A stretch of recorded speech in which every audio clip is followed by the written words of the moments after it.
Oh, I'm sorry. I didn't see you guys there. I was just checking out the NBC World Series' new app. You can find this app at the App Store. All you need to do is type in NBCWS to be caught up on all things NBC World Series. NBC World Series, it all happens here.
That's awesome. Fans are ball boy sponsors, the Kansas Security Commissioner here at the NBC World Series. Are you striking out when it comes to understanding how to manage and protect your money? Slide into a new relationship with your finances by gaining an education in the fundamentals at kansasmoney.gov. Supported by subject matter experts from 7 different consumer protection agencies, kansasmoney.gov is your one-stop shop website for answers to your financially related questions. Cheney Diamond Dogs taking the field. They're the home team in tonight's game. Cheney and the Colorado Cyclones about to do battle. Let's run down the starting lineups for tonight's game. First for the visiting Colorado Cyclones. Kennedy Badgett will lead off. He's the designated hitter. Batting second, Caleb Squire at second base. Ryan Sullivan bats third. Sullivan the first baseman. Evan Richards will hit cleanup for Colorado and play at third base. Batting fifth, Trent Bowman. Bowman the shortstop. Pete Shearer hits sixth, and he's in center field. Batting seventh, Aiden Laurini. Laurini is behind the plate. Batting eighth, Joe Kahn. Kahn in right field. And batting ninth, Jake Pearson.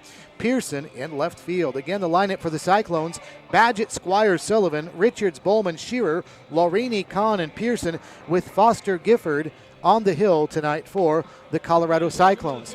Starting lineup for the Cheney Diamond Dogs sounds like this. Wade Rayburn leads off. He's in center field. He'll be followed by shortstop Brandon Pruitt. Jackson Glenn hits third and is at third base. Andrew Miller hits cleanup. He's the first baseman. He'll be followed by left fielder Treston Kennard, who bats fifth. Batting sixth, Hunter Douglas. Douglas in right field. Mitch Shurich bats seventh, and he's the designated hitter. Batting eighth, John Russ. Russ behind the plate. And batting ninth, Brock Carter. Carter at second base. Again, the lineup for Cheney: Rayburn, Pruitt, Glenn, Miller, Kennard, Douglas, Shurich, Ross, and Carter, with Foster Gifford throwing the balls and strikes for the Colorado Cyclones. And there is a look at the starting lineup for these two teams. Nate Postlethwaite is the pitcher for Cheney, and he is out there on the hill right now going through his final warm-up tosses. And Nate Postlethwaite is a guy that's throwing from not far from home. He is from Valley Center. Right-handed pitcher, and he's clearing off some dirt in front of the rubber. It's like a broken record, but I'll say it again. Another great night for baseball. Temperature at 86 degrees right now as Postlethwaite is in. He'll look at Kennedy Badgett, a right-handed hitter for the Colorado Cyclones. And here we go. Postlethwaite delivers a strike at 84 miles an hour. First pitch in at 7:19. Game time temperature 86 degrees with a very, very, very light breeze blowing out toward left field out of the south. Another fastball catches the outside edge, and quickly, Nate Postlethwaite is ahead in the count, 0-2. Postlethwaite works from the windup, gets the sign from John Russ, his catcher, in the 0-2, off speed at 77 and sent straight back out of play, 0-2. Cheney is in their black jerseys with white pants, and they've also got black caps with a purple bill. Purple letters across the front of the black jersey for Cheney. As the pitch is fouled, back to the screen, and the count is still 0-2 to Kennedy Badgett. Colorado in orange jerseys, trimmed in black, white pants with black batting helmets, black numbers on the fronts of the jerseys and backs, black letters as well, as Badgett takes another one away, and the count now 1-2 strikes to Kennedy Badgett. Right-handed hitter to lead off the game. Cheney trying to win and get into tomorrow's tournament. If they lose, they're done. Pitch swung on and fouled off right side out of play. Count still 1-2 strikes. The San Diego Waves, again, are awaiting the outcome of this game to see if they get in. If Colorado wins, then it's Colorado and San Diego that are in from this pool for tomorrow's tournament play. Cheney is out. If Cheney wins, they're in. Bouncing ball on 2 hops to Brandon Pruitt. Plays a nice short hop on the second bounce, then fires to first in time for a 6-3 putout, 1 away. Let's run across the defense for the Diamond Dogs. Andrew Miller at first base, Brock Carter at second. Brandon Pruitt, who just made that play, is at short. Jackson Glenn is over at third. The outfield from left to right, Treston Kennard, Wade Rayburn, and Hunter Douglas with John Russ behind the plate, handling the catching for tall right-hander Nate Postlethwaite, who goes through the wind. And Postlethwaite delivers, and a fastball right across. It's a strike, 0-1. Nate Postlethwaite, 6'4", 215 pounds from Valley Center, and pitching collegiately at Allen County College as he goes through the wind and delivers. And another bouncing ball to short. On 1 hop, Pruitt will throw to first. A little low, but a nice dig by Andrew Miller for another 6-3 putout, 2 away. Well, Scott Stiles is here now. Scotty, fresh off the ceremonial first pitch, and looked like you had a little mustard on it. I did. I had a little bit on it. My shoulder popped like a machine gun, as Warren Hardy would say, but it got across. And then watching Doug throw, he looked through it like Tiny Tim, got on his tippy toes, and then threw a little high and inside. So it was a good experience. It was fun down there, and you cannot. Ryan Sullivan in takes a breaking ball for a strike. I cannot wait for our new field to be built. I mean, that thing just slopes off so bad. You've been down. Oh, my goodness. No wonder we play in 10 minutes. But the dugouts are flooded when it rains out. Yeah, it's like crowned like a football field back in the 70s. You know how that was. Ryan Sullivan bounces one slowly to second. Fielded, juggled a little bit by Brock Carter.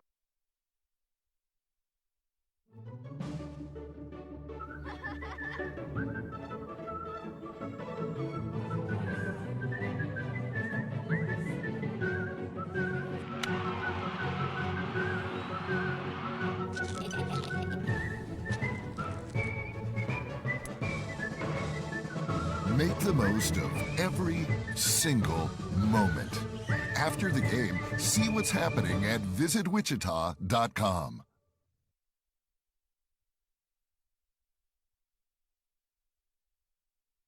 And the foam run. What is the foam run? I would have loved to, but 10 minutes following the home run, you get to make a foam run. I wanted to, but yeah, I can't. Or actually, I could do it from up here. For 10 minutes after the home run. That'd be cool. At the website, wichitabrew.com. Fans, welcome to the field. The visiting team on the scoreboard tonight, the Colorado Cyclones. Starting pitcher tonight for the Cyclones, number 27, Foster Gifford. How did it turn out?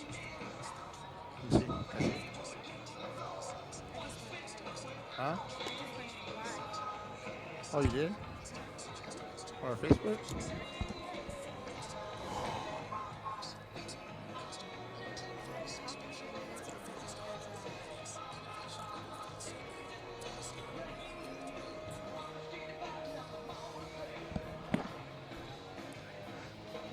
Cheney Diamond Dogs sent Colorado down 1-2-3 in the top of the first inning. Now the Diamond Dogs will get their first crack at the plate here in the bottom of the first inning.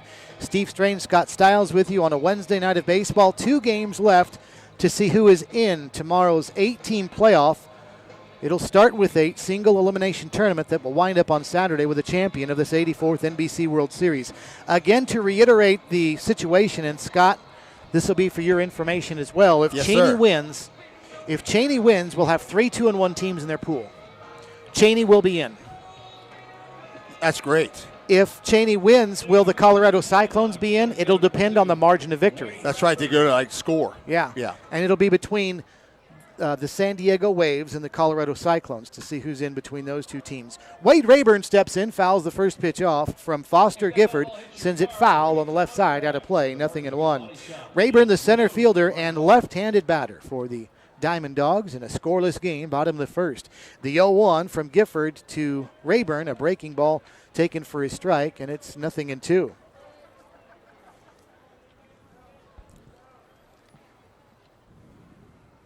Gifford through the wind and delivers and sends one on the outside edge. Not close enough, actually, says the home plate umpire. It's a ball, 1 ball and 2 strikes. So both teams are playing for something here tonight. That's exactly right. Josh Shepis, the home plate umpire. Greg Mudd at first, Ben Harlow at third. Pitch misses for a ball, 2-2. Josh Shepis, the cross-country coach at Newman University, and also a great basketball official for the junior college Jayhawk Conference. There's a guy that stays busy, and he just called a strike 3. Foster Gifford delivers a fastball, and Wade Rayburn was frozen looking at it for the first out of the bottom of the first inning. A strikeout victim, Wade Rayburn, and here's Brandon Pruitt now, the shortstop. First appearance of the World Series for Nate Postlewaite, the pitcher for Cheney, but for Foster Gifford, who's out there for Colorado, he has already pitched 1 time this week, as he delivers an 89-mile-an-hour pitch to Brandon Pruitt that misses for a ball, 1-0. Gifford delivers, and this one is bunted up the third baseline. It's going to trickle just foul. But right after the foul lines, that's where that slopes down towards the dugouts, and anything hit around the line is going to roll foul. So you've got to get it, it looks like, up along the green part of the turf. Yes. You almost have to poke it towards shortstop, between shortstop and third, and then let it roll. Just deaden a little bit. Same way on the first base side. All artificial surface field here at Lawrence Dumont Stadium, with the exception of the pitcher's mound, which is dirt. 1 ball, 1 strike, the count to Brandon Pruitt. We'll see if he's bunting again. He's swinging away and tips it at the plate, and it's 1-2. 88-mile-an-hour fastball. Seen a lot of those so far from Foster Gifford. Good-sized kid. 6'4", 215 as he delivers down low, 2-2. Nice little breaking pitch, but he held off. Good discipline at the plate. Both starting pitchers, Scott, are 6'4". 2-2. There's a liner out into shallow right field. That'll be a base hit just over Caleb Squire. I thought he was going to try and leap, Scott, but apparently too high. It's a base hit. He looked at it and thought, well, this is just going to make me look foolish if I jump. So he just let it go over his head and retrieved the throw back in from the right fielder. So runner on, 1 out. We'll see if they utilize that speed. He has good speed on the bases. Yeah, Caleb Squire is not 6'4". He's 5'9". Otherwise, there might be a line drive out right there. Good point. Here's Jackson Glenn, the third baseman, right-handed hitter, runner at first, 1 out. And Glenn takes down low for a ball, 1 ball and no strikes. So Foster Gifford working from the stretch now with a runner at first base. Tried him with a breaking pitch. Now see if he comes back with a fastball, get even on the count here. Gifford through the stretch, sends it home, and it's lifted shallow left center field. Pete Shearer, the center fielder, coming over to his right and hauls it in for the second out of the inning. Ryan Sullivan, the first baseman for Colorado. Caleb Squire at second. Trent Bowman at short. Evan Richards at third. Treston Kennard, the left fielder. Pete Shearer, who just made that play in center. Hunter Douglas in right. Adrian Lorini is behind the plate. Aiden Lorini, and Foster Gifford on the hill. Here's Andrew Miller now. Big right-handed hitting first baseman for the Diamond Dogs. Runner goes with 2 outs. Pitch up high. Throw to second in time. The tag is there. I believe it is, and caught stealing. The wait is over. The multi-platinum award-winning duo Sugarland. Back on tour for the first time in 5 years. Still the same 2018 tour. Saturday, August 18th at Intrust Bank Arena. The undeniable distinctive sound of Sugarland with special guest Frankie Ballard and Lindsay L. Tickets are on sale now at selectaseat.com. Get ready for Sugarland.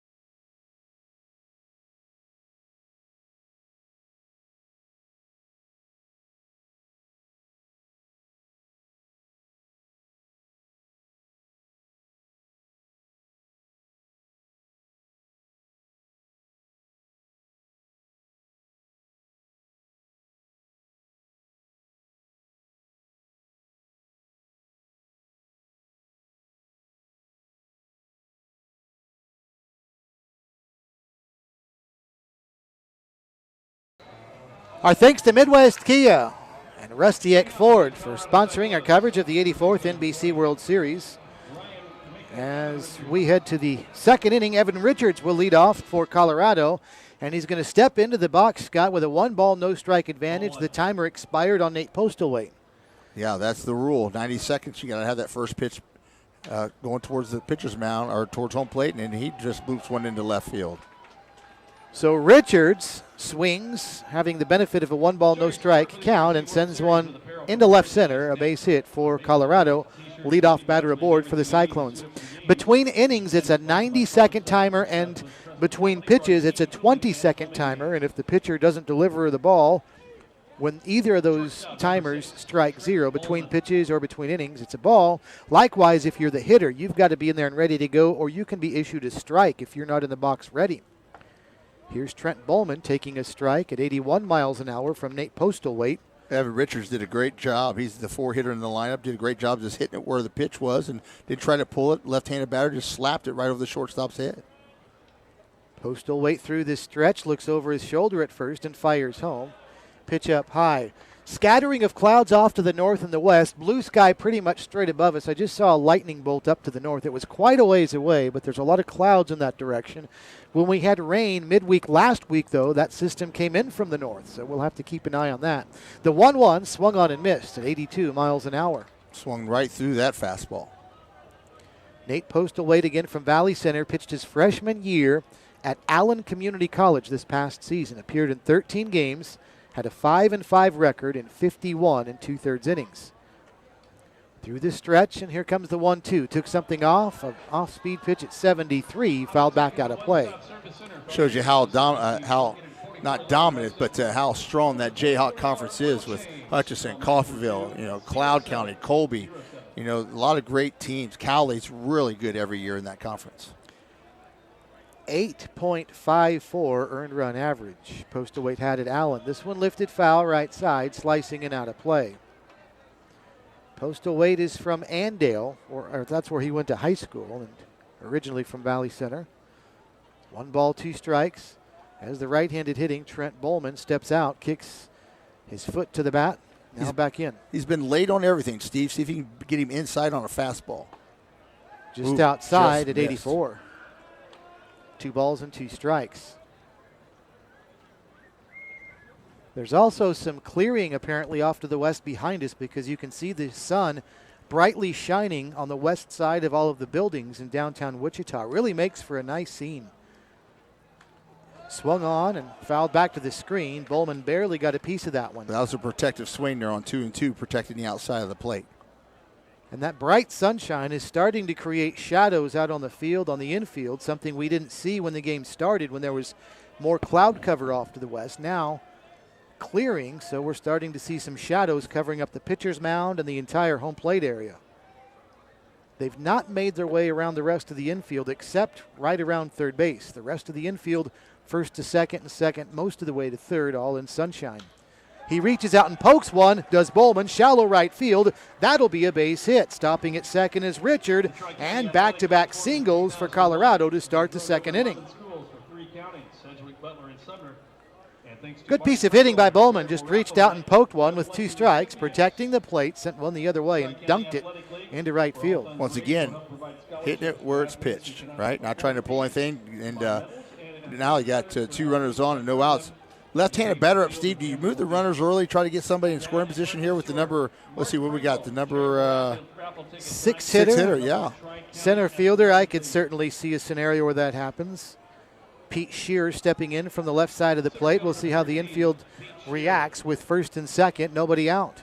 First baseman's in like it could be a bunt situation. Postal Wait from the stretch. He's showing bunt, stabs at it, and misses. 0-1. What I didn't like about that attempt right there is Shear, or not Shear, but what I didn't like about it, I guess, is that he attempted late to get around, square up. Everybody knows you're going to bunt. Go ahead and put the bunt down. It's okay. Andrew Miller cheating in at first, now starting to move that way. Jackson Glenn at third. That's better. Bunt is down towards the mound, and the only throw will be to first. And it pulled the first baseman off the bag. Actually, that's the second baseman, Carter, guarding the bag at first. And everybody safe on a wide throw by the pitcher. Wow. Brock Carter, the second baseman, came over to cover the bag, and the throw was to the right field side of first base, and Carter took his foot off the bag. That might be a throwing error, and it loads the bases with nobody out for Colorado. So Richards to third, Bowman to second, safe at first is Shear. Indeed, E1 on the play. So Adrian Laurini steps in, the catcher, and he takes the first pitch, 72, breaking ball at strike, 0-1. Very unfortunate circumstances going on right now for Cheney. Big play right there to pull Carter off the bag at first. They are loaded. Postal Wait works from the stretch still. And the 0-1 pitch, grounded foul toward the first base coach's box. And the count is 0-2. Bases loaded, top of the second inning, scoreless game. For Colorado in the inning, they've benefited from a pair of singles and then an E1, which has loaded the bases. They look for a double play on the infield. The 0-2 pitch, change, bounce towards short. They're going to only have one play. That's the third, and the underhand toss by Pruitt to Glenn at third, and they got the out there, 6-5, but a run scores. Richards comes home from third, and Colorado's taken a 1-0 lead. That was a good job of getting the lead runner there at third. Now you have a better opportunity to turn two and get out of the inning here and not worry about another run scoring if you don't get the double play. So Laurini gets the fielder's choice, RBI, 1-0 Colorado. Here's Joe Kahn with runners at first and second and one away. Pitch to him, 80 miles an hour, taken for a strike, 0-1.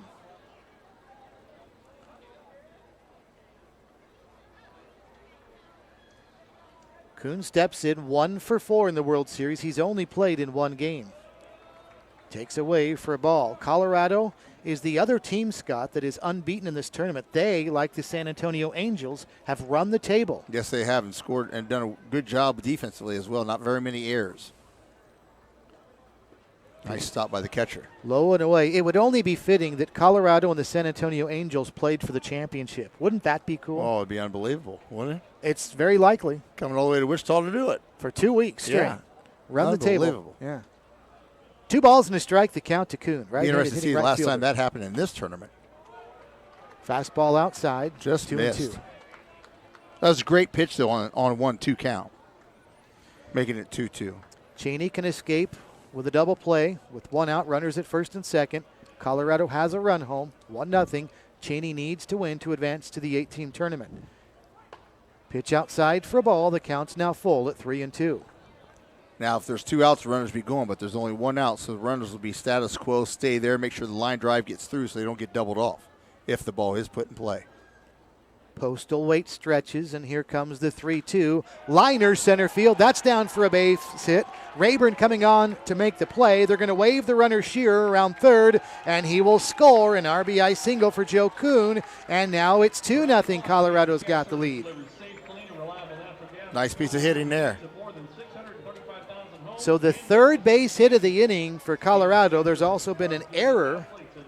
And Aiden Laurini also reached on a fielder's choice. So everybody's reached that stepped up to the plate. The only out for Colorado recorded on a forced play at second. And now the number 9 hitter in the order steps up, Jake Pearson for Colorado. They lead 2-0. Cheney needs a double play badly here to get out of the inning.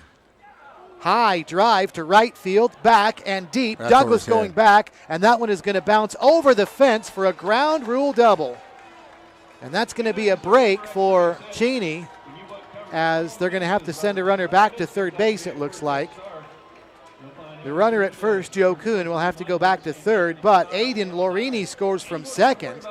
And what a start to the second inning for Colorado. Yeah. Now 3-0. Cheney's about to get something going in the bullpen quickly here, because right now they're in serious trouble, and they got to get a stop right now. That was the number 9 hitter in the lineup that just sent one near the warning track to bounce it over the fence. Like you said, a big break, Stevie, because if it stays in, that's definitely a triple, and everybody's scoring here. Here's a flare. Got to play at the plate here. We're going to have a tag. Kennedy Badgett flies one to right. Play caught by Douglas. Here comes the relay to the plate. A slide home, and safe at home is Joe Kuhn. Staying at second base is Jake Pearson, and now another run. That's the 4th of the inning. It's 4-0 Colorado. Not a good throw at all by the right fielder for Cheney Douglas. I mean, it was mid-level play, and he just came out and he threw it right in the ground. The cutoff had to get it to relay it to home, and it's just too late. That's a throw you should be able to hit in the air on one throw at this level. So Badgett gets the RBI sacrifice to right. 4-0 Colorado. Here's Caleb Squire now. Takes one inside for a ball. About hitting. So the only runner on base now for Colorado is Jake Pearson out at second with 2 outs. But 4 have scored for Colorado in the inning. The pitch to Squire inside for a ball. Scott, runs are huge for Colorado even if they lose this game, because if they lose by 3 or 2 or fewer runs, 2 or 1 runs, they still will play tomorrow. Wow. If they lose by 4 or more, they're done. So it's going to be more and more improbable for them to lose by 3 or more, the more runs that they can score themselves. There's another hit. Slicer to center field. That's down. That's going to bounce once. Fielding it in center is Rayburn. Down to second base goes Squire. A head first slide, and he's in. An RBI double. 5-0 Colorado. Colorado has come to play tonight. They know what's on the line, and they want to move to bracket play tomorrow night, scoring 5 runs in the second inning. And they are really pounding Nate Postlethwaite now. Postlethwaite is just scratching his head with his hat thinking, what the hell just happened here? What's funny is it was a very easy 1-2-3 first inning. Oh, great job. 3 routine groundouts. Absolutely. Nothing like that in the second inning. Postlethwaite had an 8.54 earned run average at Allen this past season. Yeah. 51 innings. Clouds starting to get a little darker out there in left field, but still the sun out here. We're in blue sky, but looks like out a few miles out of the way, it's pretty dark. Ryan Sullivan, the 9th batter to bat in the inning for Colorado. Sends one high to the right side, shallow right field. Hunter Douglas coming over toward the line. He'll track it down to retire this side, but not before.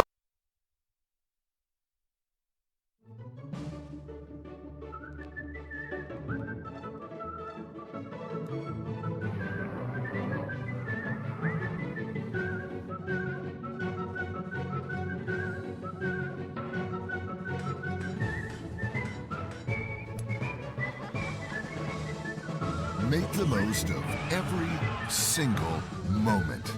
After the game, see what's happening at visitwichita.com.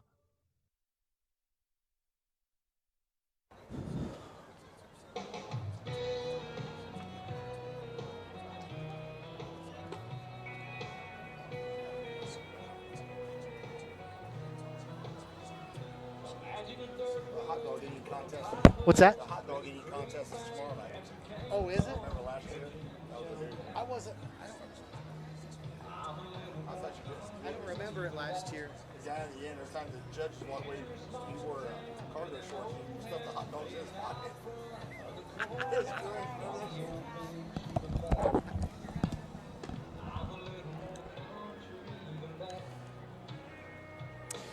In the 7th inning of tonight's game, we'll have our Champs Sports Bar and Grill giveaway. A lucky listener will receive a free hamburger, French fries, and a non-alcoholic beverage, courtesy of Champs Sports Bar and Grill. Thanks to Champs for sponsoring our coverage of the 84th NBC World Series. Also thanks to Taco Prano. Stop by and see them on Tuesdays. Taco Tuesday, every Tuesday, 60-cent tacos. Or ask about their Money Saver combo. Andrew Miller leads off the bottom of the second for Cheney. A slow slider at 74. In for a strike to Miller. 0-1. But Cheney's got their work cut out for them already. Bottom of the second, they're down 5-0. They pitch to Miller a fastball He tried to go around. At least that's what Aiden Lorini thought, the catcher for Colorado. He did not, though, go around. A ball, 1 ball and 1 strike to Miller.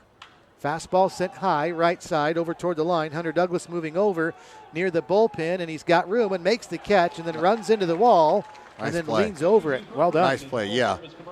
Very good play. You know, what Cheney has to do now, Steve, is just start chipping away, getting a couple guys on, maybe chip away 1 run at a time here and try to get back in and get after this pitcher right now because Foster Gifford's really throwing well. Yeah, you don't need to get them all at once. Down 5-0. First pitch to Treston Kennard inside for a ball. 1 ball and no strikes. Just a little confidence would help. Gifford through the wind, delivers. This one fouled straight back. 1-1. Foster Gifford had 11 appearances at Dodge City this past season. 9 of them were starts. 4-3 his record. 52 2/3 innings. His earned run average 6.32. Another one fouled back and out of play. And the count's 1-2. He had 3 times as many strikeouts did Gifford at Dodge City this past season as walks. 15 walks, 45 strikeouts. Slow bouncing ball up the middle, behind the bag. Bowman is there, but he will not throw to first. That bouncer, Scott, was just too slow to warrant a throw. Yeah, it was. And you know what? A smart play. A lot of guys are going to try to force that. Could have an overthrow, and you get a guy on second. He was smart enough to eat it and give him a hit and concede it and try to get 2 here. Especially up 5-0. Absolutely. You don't want to start the threat of allowing point. runners to get free bases. So Bowman put that one in his back pocket. Runner at first, 1 out. Here's Hunter Douglas now, the right fielder, as Foster Gifford will go to the stretch. Delivers a fastball, fouled back and out of play, 84 miles an hour. 0-1. 52 2/3 innings, Foster Gifford, 37 in runs, 64 hits. Scotty also, though, gave up 8 home runs in 52 2/3 So innings. he's hittable. The 0-1 swung on and missed. 89. Not when he threw 89 at his eyes. I mean, that was up there, and that was one. It's just so tough to let off, Steve. You played baseball. When it's coming in, and all of a sudden it just tails on you a little bit, and you're already in the middle of your swing. It's hard to lay off that pitch. 0-2 as Gifford goes through the stretch. And tosses home. Hit him. And it hit him. 85 mile an hour right on the wrist. Hunter Douglas will go down to first base, and first and second for Cheney with 1 out is all here in the bottom of the second inning. So Kennard to second, Hunter Douglas at first for Matt Shirish. And talking about the play earlier, Scott, with Bowman, just not risking anything, throwing it wildly to first, right, or risking doing that. Same thing for a pitcher. You don't want to give free opportunities like hit batsmen. Yeah, walks or hits right now when you're up 5, you just let your defense keep playing like they are. 1 out in the inning. Matt Shurich, the designated hitter, swings and misses at an 86 mile an hour fastball, and it's 0-1 to him. Shurich really needs to try to get a base hit here, move the runners, and see if we can get a run on. See if they can get a run on the board to, put a little dent in this lead here and get a little momentum back in this baseball game. Right now, Cheney's really flat. The 0-1 inside half at the knees, a fastball at 89, and it's 0-2. Foster Gifford from Brighton, Colorado, a suburb of Denver. Now you're in protect mode here. 0-2. Got to protect the corners. He's going to throw something probably off speed. And the 0-2 fastball, but a little bit away. He was trying to get the batter to go fishing there, but Shurich patient. Through the stretch, Gifford. And he will deliver. Curve Strike ball. 3 called. 75 as he took something off, and Shurich retired after his strikeout looking. That's what I thought he would throw on the third pitch, but he saved that one. Well, that was a good one too, man. That just buckled the batter right at the knees. When you're down 5, you cannot afford to give up at-bats by watching pitches. You have to at least go down swinging. That frustrates you as a coach more than anything. At least attempt to put the ball in play. So 2 outs now, first and second for John Russ. First pitch is strike, 0-1. And Scott, while Cheney's still plenty of time to chip away, you also don't want to let opportunities like this go by the wayside. First and second, 1 out, and now 1 out away is Colorado from getting out of the inning. The 0-1, breaking ball just misses away to the right-handed hitter. It's 84 degrees out, but it doesn't feel 84. Nice little breeze going tonight. actually blowing out for the first time in a while here at Lawrence Dumont Stadium on a beautiful Wednesday night. Gifford stretches, checks the runners. Nobody holding anybody on with 2 outs. The runners are going. Throw bounced in. Now the throw to third and the tag, and he's out. The pitch bounced in, but what a job by Aiden Lorini, scooping it up, firing to third, and Treston Kennard caught stealing. That's an interesting decision from second base, down 5 runs. You're going to score on a single anyway, most likely. You just ran yourself out of an inning and an opportunity to score. Bad decision for Cheney. We'll go to the third. Colorado 5, Cheney nothing at the 84th NBC on KQAM. The city's not just built, it's grown to the needs of people. You make the infrastructure, the muscle, bone, and circulation so natural to the body of the city that you almost forget they're even there.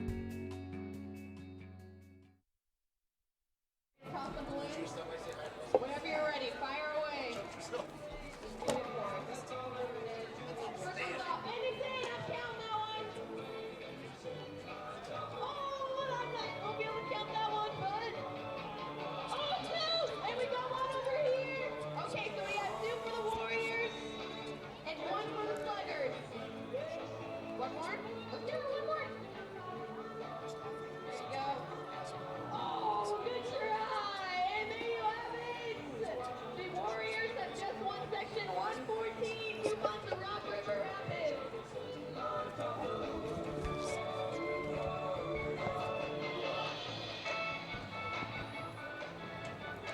Leading off for the Colorado Cyclones, third baseman number 20. Faunastock will give you $50 off any electrical or plumbing service call. Give them a call at 943-HEAT, 943-HEAT. The folks at Faunastock, again, $50 off any electrical or plumbing service call at 943-HEAT. Thanks to Faunastock for sponsoring our coverage of the 84th NBC. Ryan Sullivan fouls the first pitch off to start the third inning. His Colorado Cyclones leading Cheney 5-0. Now Sullivan takes down and in, and it's now 1-1. 5 runs and 5 hits for Colorado, all in the second inning. There was also a Cheney error in the inning that certainly didn't help matters. 1-1. Here's the pitch. Change up, misses outside, and that's now ball 2, 72 miles an hour. And the count's 2-1. Nate Postlethwaite set and delivers this one, ripped into right field. It's going to go right to the right fielder, Hunter Douglas, after a few steps to his right. Scott, that was an out, but another very well-struck ball. Oh, that came off the bat like a bottle rocket. That was unbelievable. Right on the nose, just unfortunately right at him. So 1 away here in the inning for Trent Bowman, the shortstop. Boy, that sounded awfully familiar. Shortstop number 6, Trent Bowman. I think a good friend wrote that line for us. Nice curveball to start this batter. 0-1 to Trent Bowman. Bowman was the second of 2 to have back-to-back singles in the last inning that started the 5-run rally. Swings and misses here. He's quickly behind 0-2. Nate Postlethwaite seems to be working much quicker here in the third inning. Didn't have a whole lot of time to go to the dugout and regather his thoughts, but enough, it appears, to decide he just wants to rock back and fire. This one bounced foul up the third base side. And the count is 0-2.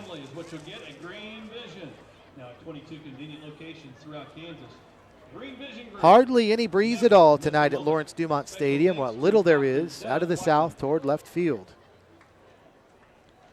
84 degrees, though. Great night again. Had very little rain during this NBC.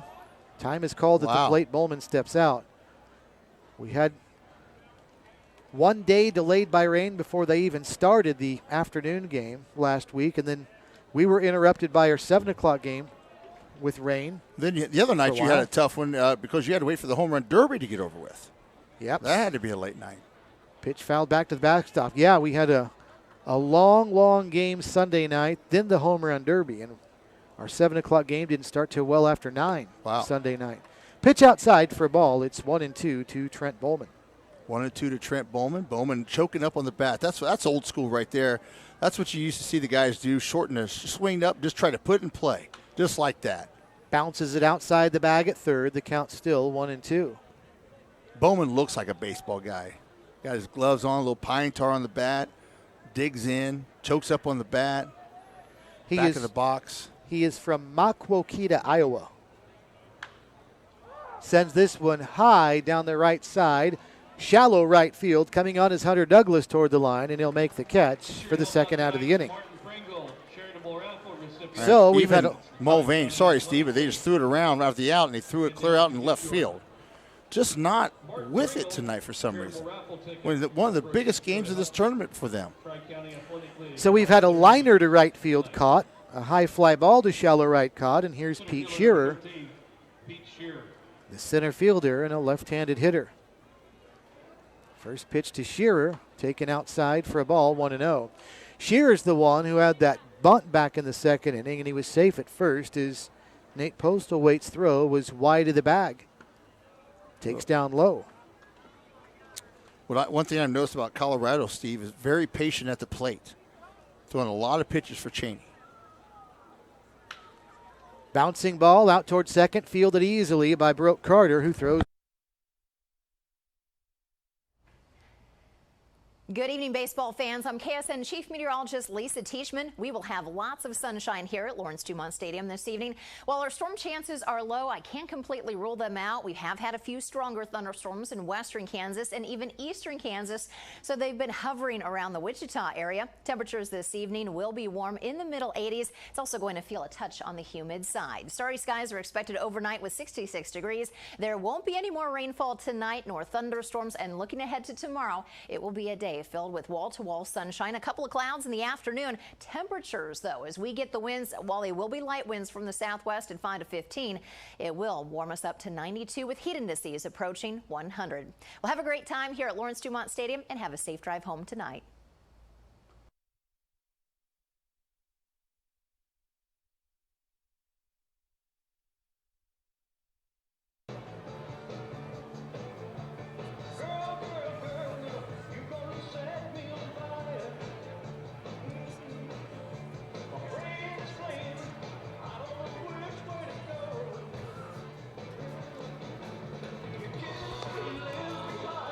Shire Graphics, one of our sponsors of our coverage of the 84th NBC World Series. Thanks to them. And Team Electric as well. Thanks to those two as we bring you more action from the 84th NBC. Final day of pool play. It's possible that these two teams could both qualify from their pool to get into the championship tournament that starts tomorrow. We'll see. John Russ will lead things off for Cheney to start the bottom of inning number 3, and he lines one toward the bullpen in right field. 0-1 to Russ. Russ was at the plate when Tristan Kennard was caught stealing to end the bottom of the second inning, and a bit of an interesting decision by Cheney. Now he bounces one out to short. Charging in the shortstop Bowman. He'll scoop it up on the third hop and throw to first in time for a 6-3 putout, and the inning starts one away. That'll bring up the number 9 hitter in the order, Brock Carter.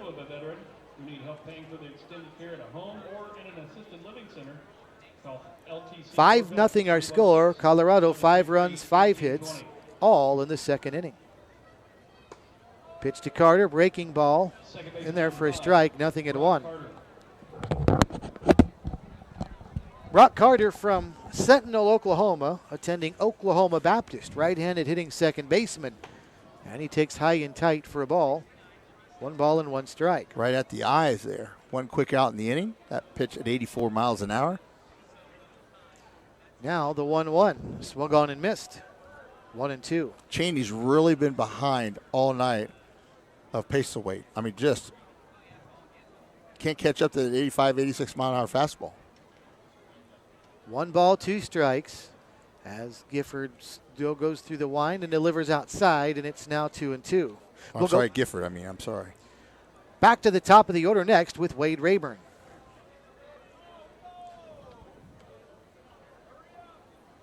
Gifford takes his time between pitches, now has the sign he wants, and delivers a breaking ball down low. And the count's now full at 3-2. So we get tomorrow to bracket play. That's when you lose, you're done, right? That is correct. Yeah, no more round robin stuff. Single elimination format after tonight. 3-2, lifted center field. Pretty well struck. Going back in a hurry is Shearer. He reaches up, though, and makes the catch, heading back towards right center field. Well struck, but a fly out to right field for out number 2. bats. The 10 is sponsored by Fauna Top of the order up now, Rayburn, the center fielder. He was caught looking in the first inning. Foster Gifford has 2 strikeouts, 1 in each inning, and each time it was a Cheney Diamond Dog caught looking. Gifford sends one right below us. 0-1. Still haven't had one in the booth, Scott. We've had one to our left the other night. Did you? Yeah. And how many did we have to our right the other night? Wow. Banging off that window. Oh, yeah. Quite a few there. This one slicing into left field. Treston Kennard backing up slowly and drifts to his. At Davis Moore, we pride ourselves on our ability to provide a safe and reliable driving experience to all of our customers. When we say that safety is our top priority, we mean it. That's why every single one of our pre-owned vehicles goes through a 171-point inspection before it ever goes on our lot. And with our Davis Moore 360 guarantee, you can drive forever, worry-free. So let us prove to you that we have the best car care and best customer experience, and why nobody beats a Davis Moore deal. Come by any one of our 5 Davis Moore locations or check us out online at davis-moore.com.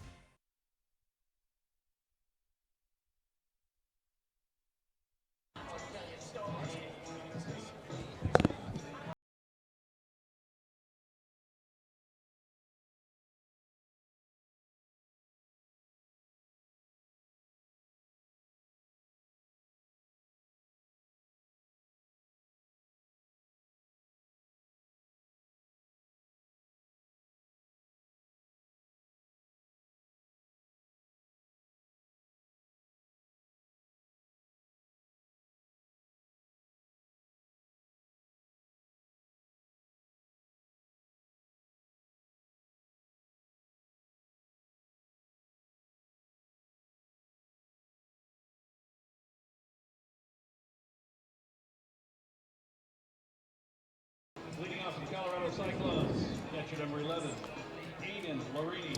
Aiden Lorini to start the top of the 4th inning for Colorado, leading the Cheney Diamond Dogs by the score of 5-0. Both of these 2 teams trying to make their way into the championship tournament starting tomorrow. One of 8 teams they're each trying to be. It's possible they could both get there.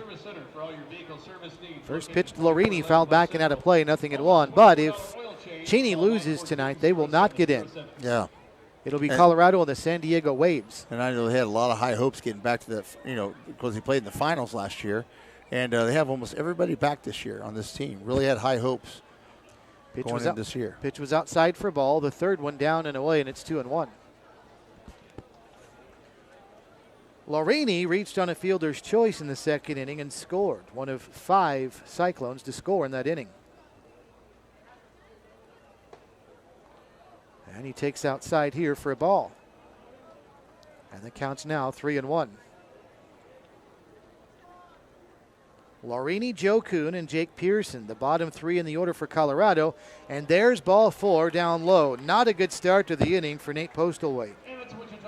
That's the last thing Postlethwaite wants to do is free runners, especially to the number 7 hitter in the lineup. That's kind of funny in the first inning. Very easy 1, 2, 3. Yeah. Same thing in the third, but the second was a disaster, and the fourth has not started off well. Here's Joe Kuhn, the right fielder, and the first pitch to him lifted right side out of play.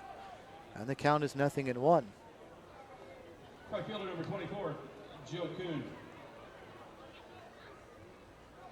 Flags in right field now completely still. We had a little bit of a breeze a little bit ago, but now resting on the flagpole, completely limp. Off speed at 67, a changeup stayed inside, 1 ball and 1 strike.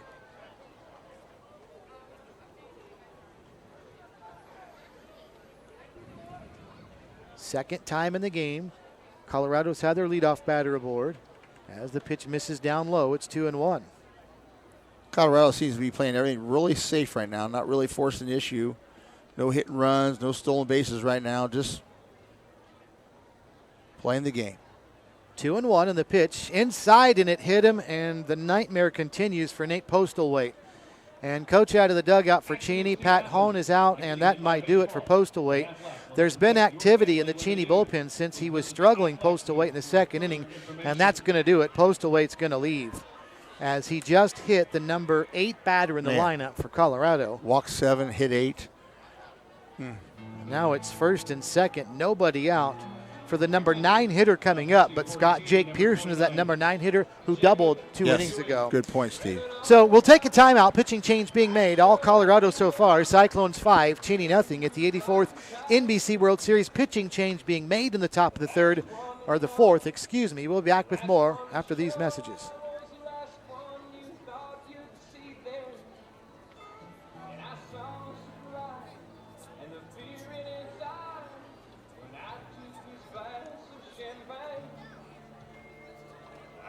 So what did Doug say? That he didn't know if he applied, or he did? Did Doug say he didn't know if he sent anything in, or he couldn't remember, or what? About the KAB awards?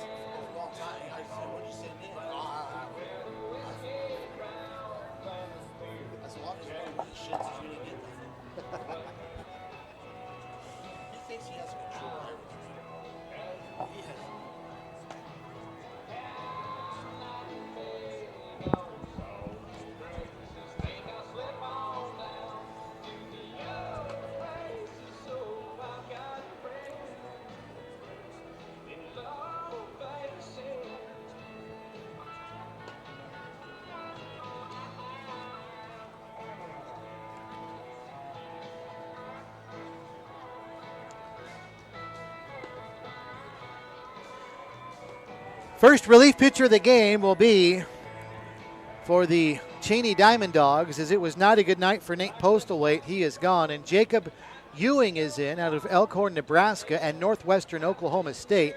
He's a right-handed pitcher who works from the stretch, and he is not in a great position here, Scott. 5-0, his team is trailing, and nobody out in the top of the fourth inning. You expect Jake Pearson, the 9 hitter, to lay a bunt down to move those runners over into scoring position with no outs here in the top of the fourth. Runners at first and second. Through the stretch goes Ewing. Looks back at second, and the side armor delivers home. Man. Hot shot back to Ewing. He'll throw to second for one. The relay back to first is in time. That'll be a 1-6-3 double play, just what Ewing needed to start his stint in the game. A runner does go to third, but 2 quick outs. I will never understand the philosophies of when you have guys at first and second and you do not move runners. I will never understand the philosophy behind not doing that, because it bites you a lot. And I realize he had a double his last time up, but that's also the number 9 hitter in the lineup. Exactly.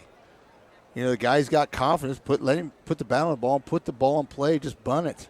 Kennedy Badgett stepping in, takes a ball, 1 ball and no strike. So Ewing stretches and delivers. High bouncing ball to short. Cheney could get out of the inning. The throw, though, very high. It is way over the first baseman's head, Miller. A run will score from third, and it's 6-0. As Brandon Pruitt just airmailed one over to first base. He pulled it out of his glove, and the ball actually rolled down off his hand, down on his wrist, and he's still trying to throw it. Instead of regripping, he just tried to shot put it over there, and then went clear over the first baseman's head. One hopped against the side there in the foul territory. Luckily, the good hustle by the catcher to go down there and get it. Second error of the game will score a run, and it's now 6-0 Colorado. Here's Caleb Squire. Boy, that's a dagger, Scott, when Cheney thought they were about to escape danger. Unbelievable. Pitcher did what he is supposed to do. Got a ground ball out. Squire takes a strike at the knees. 1-1 to him. Jacob Ewing's last name is spelled U-H-I-N-G. Throw over to first. He's 6 feet, 160 pounds is all. Not a big guy at all. No. Through the stretch, the side armor delivers. Fouled straight off to our left, about 3 sweets. So the count's 1-2 to Caleb Squire. Squire had an RBI double in the second inning. He also grounded out to short in the first. He's 1 for 2. Through the stretch, Ewing. And he delivers a fastball just away. Ewing does a good job. He kind of sidesteps off the mound. You notice that, and throws across his body and comes right at you. Right-handed sidearm pitcher. Through the stretch he goes, delivers. Swung on, ground ball to short, and through for a base hit. Stopping at second will be Badgett. And a 2-out single for Caleb Squire. Brandon Pruitt diving to his right on that one. Actually got a glove on it, but it was well struck and then into left field, deflecting off of his glove. Good effort. 2 outs in the inning. So Ryan Sullivan will step in now. And the pattern continues that every other inning has been very good for Colorado. Let's go back here, Steve, and see if that error by the shortstop keeps the inning alive, which it did. Would have been third out. See if that allows Colorado to get more runs in this inning. Ryan Sullivan 0 for 2. He is grounded out and flown out. And he sends one pretty well struck right field, slicing down the line toward the corner. And this one is going to land just foul by a couple of feet. Very lucky there. Very fortunate. Hunter Douglas chased that one toward the corner, and it was slicing, and probably not by more than 5 feet. That one was foul down the line. Right underneath the foul pole, it landed on the warning track.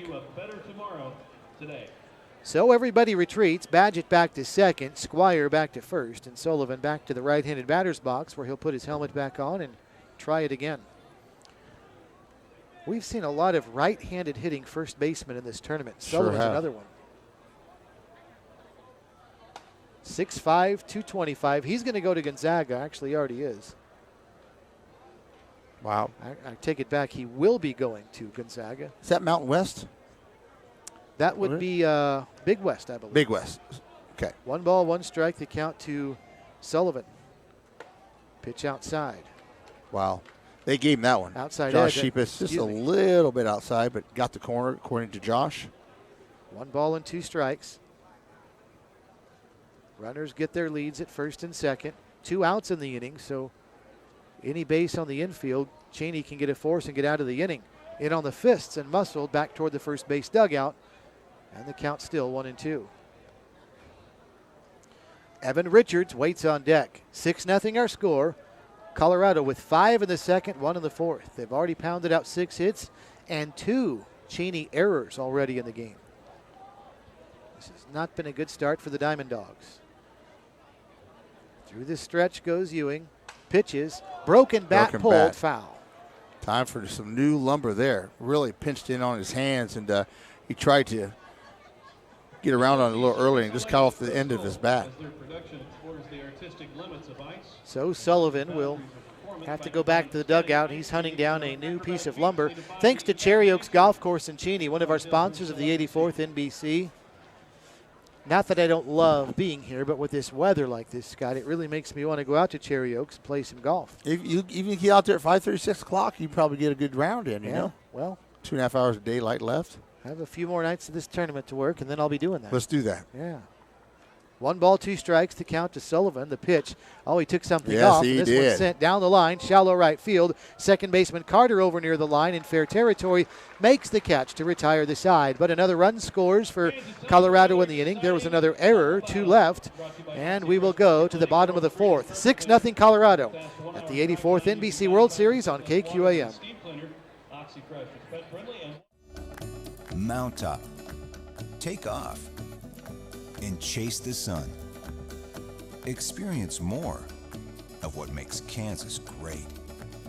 And let K-Tag help you get there. 236 miles of road, endless destinations of wonder. Start your adventure with K-Tag. Get your free K-Tag at myktag.com.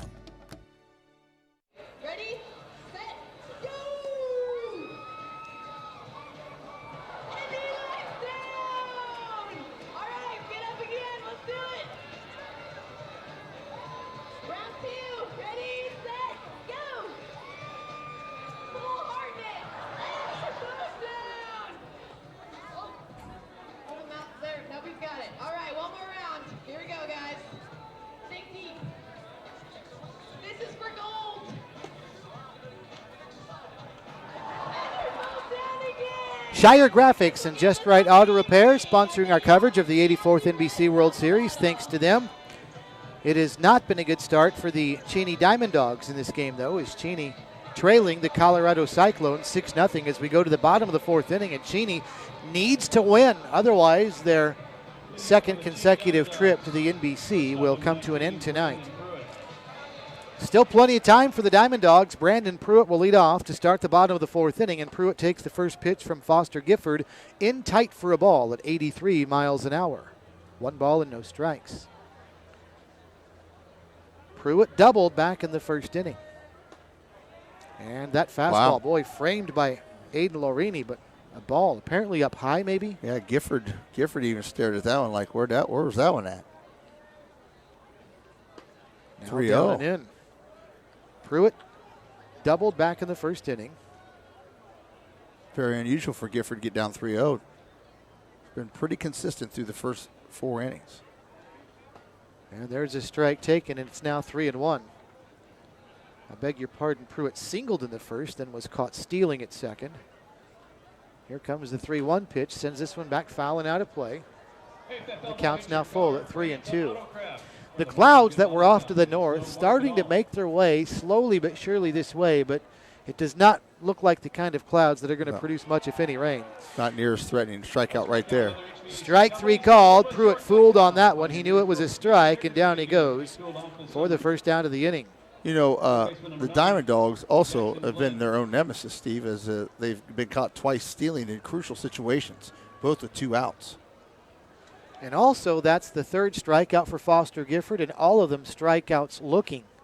So they are getting frozen up there and not taking their cuts, which you kind of need to do, down 6-0 in the fourth inning. First pitch to Jackson Glenn, taken for a ball. It's 1-0. But to Gifford's credit, he is really fooling them with some of those third strike pitches, too. That one caught the inside edge at 71, a changeup, and it's 1-1.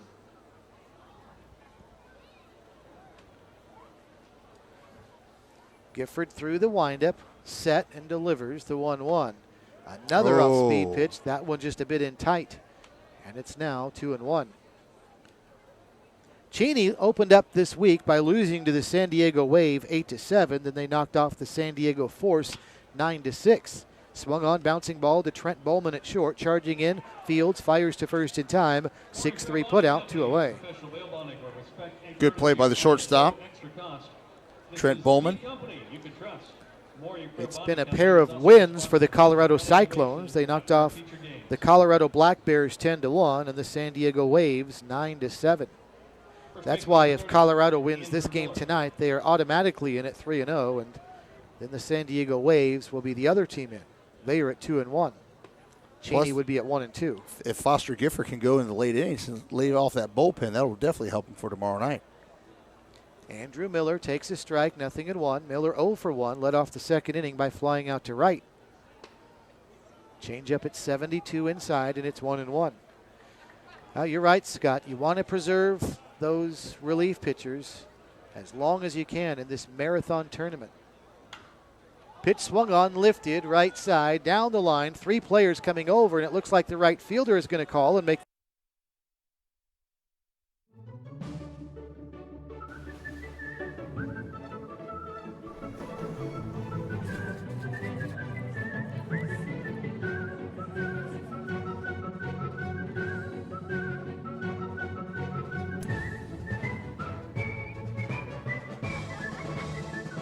Make the most of every single moment. After the game, see what's happening at visitwichita.com.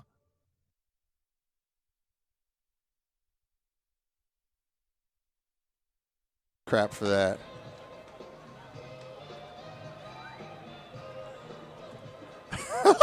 The mayor. He goes, what, Scotty, was the mound too far to throw from? I saw him at the Scotch and Sirloin today. Did you? Yeah. I didn't get to talk to him. He was talking to other people. He was, yeah, I can tell you later who he was talking to.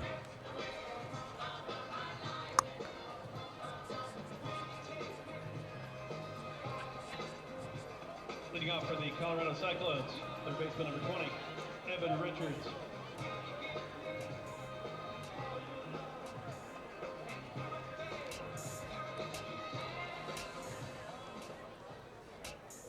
We start the 5th inning, and the Colorado Cyclones will send to the plate to start it Evan Richards, the third baseman. And he sees the first pitch from Jacob Ewing. Didn't like it. It's a ball. 1 ball, no strikes. Now Ewing, the sidearmer, delivers another one and a high bouncing ball to third, fielded by Jackson Glenn, who will throw to first in time. The 5th inning starts with a 5-3 putout, 1 away. Jacob Ewing heading to Northwestern Oklahoma State, but he started his college career at Cloud County Community College. Shortstop, number 6. In 2017, he made 20 appearances and went 3-2.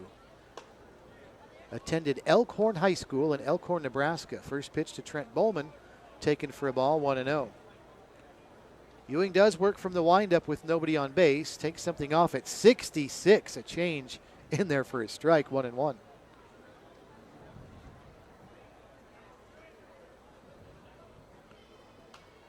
This one fouled back and out of play.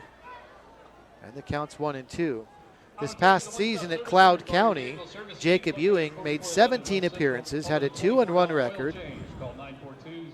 Excuse me, a 1-1 record in 2 starts. He had 3 saves as well. Bouncing ball into center field and through for a base hit. Trent Bowman, a 1-out single. Way this game's going, Steve, I mean, realistically, we can see a run rule. The way Colorado's hitting the ball is what I'm saying. It is 10 after 5, and if you're up 8 after 7, the run rule is in play, and it's 6-0 Colorado in the 5th inning. So might be a stretch unless they get really hot to think they'll get there in the 5th inning, but maybe they could be up by 10 in the 6th if they keep this up, or the 7th inning. Certainly, though, being up 8 runs after 7 is conceivable now. First pitch to Pete Shearer, high and away for a ball, 1-0.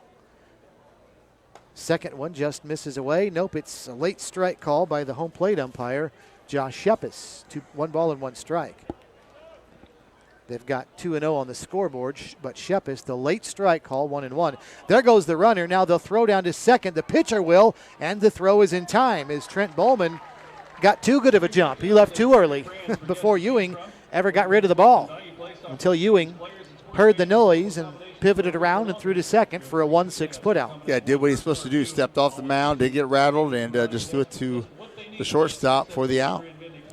So a second out. Shear at the plate now fouls one off, and it's 1-2 to him.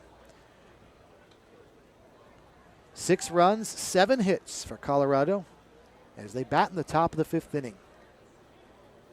Another picture-perfect night for baseball in Wichita. Bouncing ball on one hop right back to Ewing. An easy underhand toss to first, and he faces the Leonard Skinner, last of the street survivors, farewell tour. Saturday, September 29th in Trust Bank Arena. With special guest, the Marshall Tucker Band, Leonard Skinner, on their final tour ever. Tickets are on sale now at selectaseat.com, the venue box office, or charged by phone. Leonard Skinner, playing in Trust Bank Arena one last time.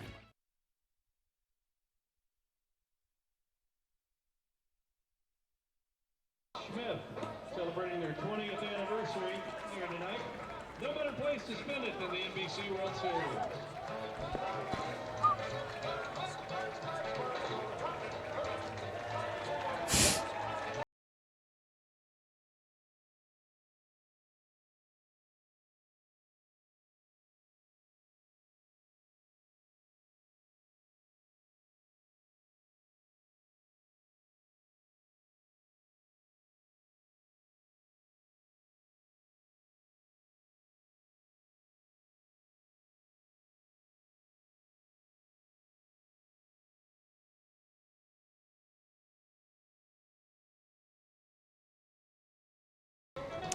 Davis Liquor sponsoring our coverage of the 84th NBC this year. Several Wichita locations. Davis Liquor, thanks to them and their sponsorship of our coverage of the 84th NBC.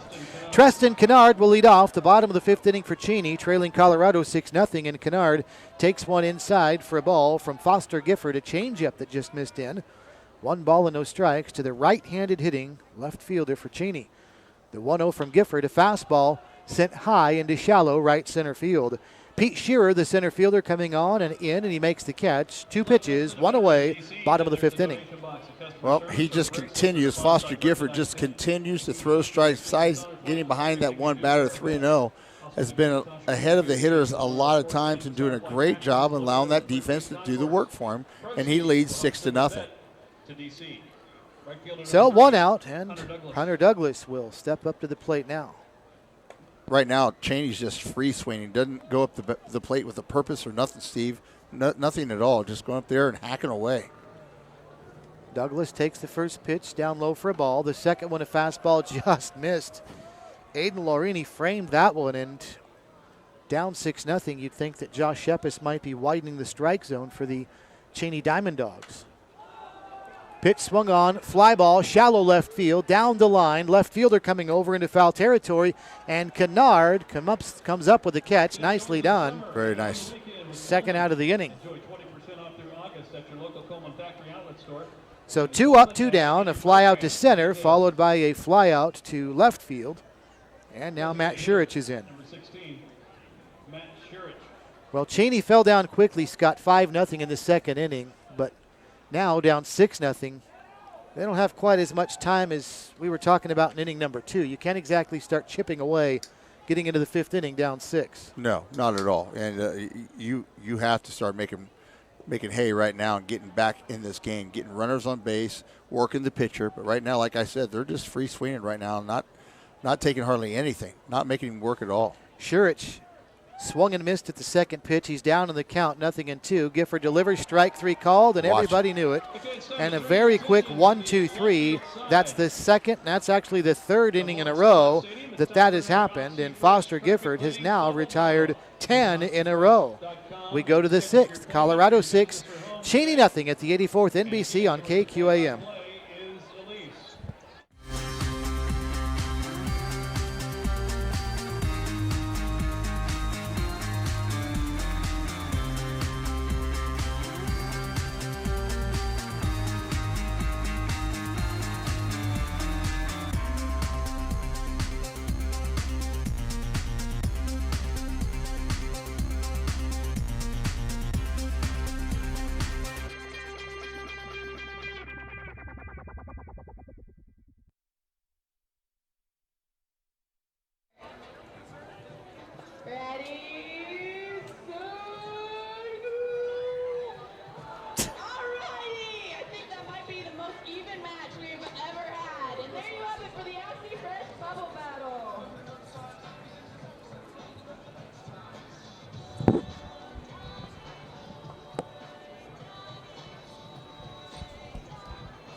Leading off for the Colorado Cyclones, catcher number 11, Aiden Lorini. Midwest Kia, Rustiek Ford sponsoring our coverage of the 84th NBC World Series as we go to the 6th inning, and it'll be Aiden Lorini that'll lead off for the Colorado Cyclones. Lorini, Joe Kuhn, and Jake Pearson, the bottom 3 in the order for Colorado, but they've made some noise tonight as the Cyclones lead 6-0. They started the inning last inning with some run activity on the bases. Ewing delivers the first pitch, starting his second consecutive inning. It's inside to Lorini. 1 ball, no strikes to Aiden Lorini. Now the 1-0. Sent foul right side. Aiden Lorini is a perfect example of one of the bottom players in the lineup for Colorado making some noise. He reached base in the second on a fielder's choice, eventually came around to score. In the 4th running, he walked and eventually came around to score as well. The bottom 3 in the order, Scott, for Colorado have scored 4 runs tonight. 1-1. And a little blooper out towards second. Coming in on a hop and playing, it's Brooks Carter. And he'll throw to first inside the bag. And safe at first base is Lorini. Wow. First baseman said he tagged him. Brock Carter charged in on the single hop, threw it inside the bag. Andrew Miller tried to come off the bag and make the tag, and Cheney thinks he did, but the first base umpire, Greg Mudd, says no. Yeah, Greg Mudd was right there on top of it as well. He saw it, so good call by Greg Mudd. And that is the 3rd error of the game on Cheney. Got a visit to the mound coming up here, Stevie. And that just adds to their frustration. Yeah, Pat Hahn has called time, and he's actually heading towards first base, and I don't know if he wants to talk with Greg Mudd about that call first and maybe ask Mudd if Mudd can get a second opinion. Sometimes you'll see that happen where, and in Mudd's defense, he was blocked from the runner coming up the line from the first baseman Miller to see if the tag was applied. And sometimes you'll see the first base umpire ask the home plate umpire, who might have had a better angle, did you see a tag? And now Josh Shepis is coming up for part of the conversation, and indeed, Mudd is going to ask for help. It's kind of college baseball's version of replay. You don't actually go look at video, but you can ask the other umpires if they saw something different. Yeah, you're allowed to ask for the appeal, and the thing is, the umpire on the opposite side by second base, he has no view of that whatsoever. But Josh Shepis would have the best view behind home plate. Safe is the call.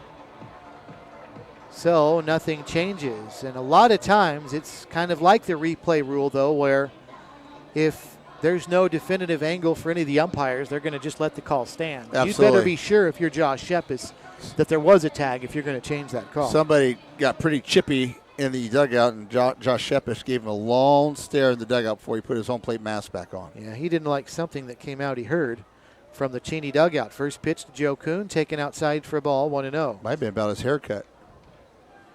Well, probably not, I'm guessing, but Josh Shepis. Maybe. Foul ball. Check swing up the ball. first base line. So the third error of the game committed by Cheney puts the leadoff runner aboard for Colorado here in the top of the sixth inning. Already leading is Colorado 6-0. Game moving along pretty well for 6 runs, 7 hits for the Cyclones, no errors. No runs, 2 hits, 3 errors for the Cheney Diamond Dogs. Just misses for a ball, 2 balls and 1 strike, and this trend has started at least where every other inning is a big inning for Colorado and a bad inning for Cheney. The second and the fourth, big run so far for Colorado. Here, their leadoff batter aboard in the sixth via an error. Pitch outside for a ball, 3-1. Once again, the bottom of the order showing patience at the plate, getting walks. Last time he got hit by a pitch here, Joe Kuhn did, I believe. Now throw over to first. 3 balls, 1 strike, no outs here in the top of the sixth. Through the stretch goes Ewing, delivers. Double play. Hot shot ground ball to short, fielded by Pruitt. He'll toss to second for 1, over to first, 6-4-3. Nicely down there. And just like that, nobody on, 2 outs. Nice turn by the second baseman. Pretty easily done, tailor-made as they say. Right at Pruitt, got the toss to second, then Carter, a clean relay in time. Yeah, it all starts with how hard the ball's hit, and it was hit pretty sharply right at the shortstop. Did a great job turning the double play. Tyler Neely out of Eastwood, Kentucky, and Bellarmine University, stepping in as a pinch hitter for Jake Pearson. Takes the first pitch from Ewing for a strike, 0-1. So nobody on and 2 outs. Ewing, the 0-1, swung on high, bouncing ball up the middle and on into center field for a base hit. A seeing eye bouncer near the bag at second, and on into center field it goes. Well, that was not one of the hardest struck balls, Scott, but it was put in the right spot by Neely. But it had a lot of top spin on it, Steve, and he hit on top of the baseball, got over the pitcher's mound, and then really took off speed and hopped over the 5'9" second baseman's head and had no chance. So back to the top of the order we go with Kennedy Badgett now, who is 0 for 2 on the night. Slices one down the right field line. This is going to slice just foul, sliding in right field across the line, Hunter Douglas, but couldn't quite get there in time to catch it. 0-1 to Badgett. Right fielder for Cheney has been tested all night long. Douglas. So a 2-out single for Tyler Neely for Colorado, the pinch hitter, means the number 9 position has produced 2 base hits tonight. There's a hot shot to short. Nope, on through into center field for a base hit. Brandon Pruitt diving to his left. Couldn't come up with it. And another 2-out single for Colorado. They're still making noise here in the top of the 6th inning. Nice at bat by Kennedy Badgett. Now Caleb Squire comes up. 2 outs in the inning. Number 2 hitter in lineup. Plays second base for them. So after a double play that cleared the bases, Colorado has started a mini rally again with back-to-back singles. And now a bouncing ball to third, fielded by Jackson Glenn. Almost too high throw to first, but Andrew Miller stretches and keeps the foot on the bag. So Colorado, a pair of 2-out singles, but both runners stranded. After 5.5, Colorado 6, Cheney nothing at the 84th NBC on KQAM. For 60 years, Goodwill has helped people with disabilities, like Dontre, develop skills through job training opportunities. Dontre wanted to work, but he struggled with managing his task lists and communicating with coworkers. With the help of a Goodwill employment training specialist, Dontre got a job he loves and improved his communication and time management skills, becoming an independent and reliable employee. Donate, shop, educate, employ. Learn more and give at goodwillks.org. The NBC World Series asks you to join us in congratulating and thanking Kim McDowell for her dedication and commitment to our community. This award is in honor of longtime NBC supporter and board member Terry Brewster. Terry's always wanted to see kids enjoying the NBC World Series, and a few years ago he decided they should be able to enjoy a free hot dog while watching baseball. The Brewster family carries on his tradition by giving a free hot dog right now to the first 50 kids who arrive at the Hardball Cafe. That's the first 50 kids. Stop by Taco Prano and ask about their Money Saver combo. Taco Prano sponsoring our coverage of the 84th NBC World Series. And again, in the 7th inning, that's the next inning, we'll have our Champs Sports Bar and Grill giveaway. A lucky listener will receive a free hamburger, french fries, and a non-alcoholic beverage from Champs Sports Bar and Grill. Pays to be a kid here at the 84th Annual NBC World Series. Right now, they just made an announcement. The first 50 kids to the hot dog stand gets a free hot dog. And the kicker is they said do not run. Like a kid's not going to run to get a free hot dog. Very nice. First pitch to John Russ. Hits him in the back, and he'll head down to first base. Not the way Foster Gifford wanted to start the bottom of the 6th inning with his team leading 6-0. But this will give Cheney an opportunity to get some guys on base, and I'll see if they can do some damage here. Make him pay for this. Brock Carter steps in 0 for 1, having flied out to center field. In from the right hand of the batter's box, chops one behind the plate, foul, 0-1. John Russ reaching base, Scott. The first base runner for Cheney since all the way back in the 2nd inning. 10 in a row were retired by Foster Gifford before that hit batsman a batter ago. That just shows you how well Foster Gifford's been pitching. He has really gotten into a rhythm. Working from the stretch right now, 0-1 on the pitch. Bunting is Cooper, and Carter, he'll foul it up the line. No balls and 2 strikes.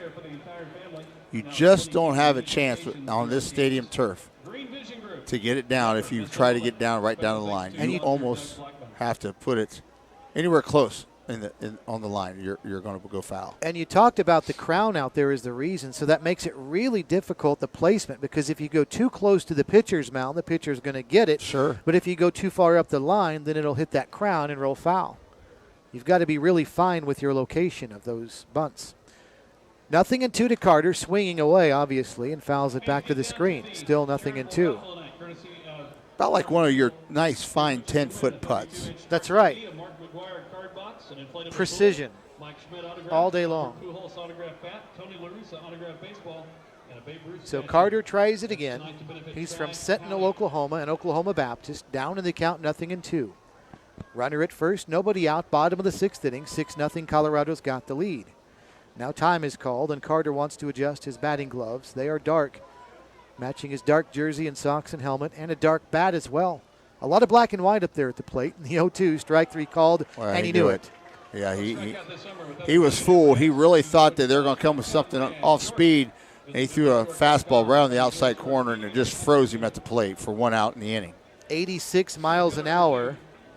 And, Scott, that is the 5th strikeout for Foster Gifford. All of them strikeouts looking. Man. He is really locking up these Cheney hitters. He sure is. Here's Wade Rayburn now as we go back to the top of the order, and he fouls one straight back to the screen. And what's even a plus of that, Stevie, is nobody in the bullpen up and throwing for Colorado Cyclones because there's no need. And that just means if you can keep this lead, you preserve those pitchers in that bullpen for tomorrow when it really, really counts. Pitch outside for a ball. And the count's 1 ball and 1 strike now to Wade Rayburn. And you know that also means that Colorado will not let off the gas offensively. They'd like to get the mercy rule applied here too so they don't have to use any more pitchers. Absolutely. Call it a night early and rest up for the next game. Bouncing ball towards second, could be 2. They throw to second for 1, over to first, wide of the bag and not in time. Great play, though, by the first baseman, Ryan Sullivan, to knock it down. Great scoop, though it pulled him off the bag. prevent the runner from going to second on a pass ball. So Rayburn safe on the fielder's choice. Russ retired 4-6 for out number 2. And now Brandon Pruitt steps in. Gifford will work from the stretch with 2 outs. The pitch to Pruitt. And a 75-mile-an-hour breaking ball catches the outside edge for his strike. 0-1. Pruitt's 1 for 2. He is singled and one of those 5 strikeout victims as well. What I like about Foster Gifford is right there, he throws another curveball at 73 mile an hour, 0-2. But he has really kept the Cheney Diamond Dogs off balance all night. As you saw right there, expecting a fastball and just buckling for strike 2. Off balance swings and misses. 5 caught-looking strikeouts. This one down in the turf, but a good stop by Lorini behind the plate. Lorini does a great job behind the plate. Just already throwing 2 runners out in this game, Steve. One of them, the ball skidded in on the turf, and he not only threw the runner out, but he had to do so by scooping it up out of the turf first. Throwing more breaking balls here. That one at 73, but stayed inside to Pruitt. The count's 2-2. Deuce is wild. 2 balls, 2 strikes, 2 outs. Bottom of the 6th inning. Runner at first. 6-0 Colorado. Gifford stretches and delivers high. Bouncing ball over to third. Charging in is Richards. He'll fire to first. In time, a 5-3 putout. And the side retired. So Wade Rayburn stranded at first. Will go to the 7th. 6-0 Colorado at the 84th NBC on KQAM. If we really put everything in our name that we do, it would look like this. Professional mechanical, electrical, plumbing, structural, telecommunications, civil, transportation, aviation, water, wastewater, energy, land development, planning, field services, survey, geotechnical, materials testing, inspection, 3D scanning, air and water balance, engineering consultants.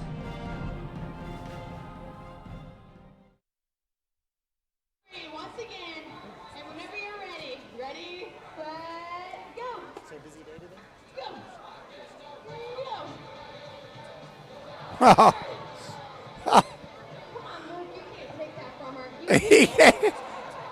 He staggered. All right, round 2. Go for it, Luke. Send it, buddy. That person's a lot bigger than he is. Hey, Ashley. All righty, and there you have it for the final Aussie Fresh Bubble Battle.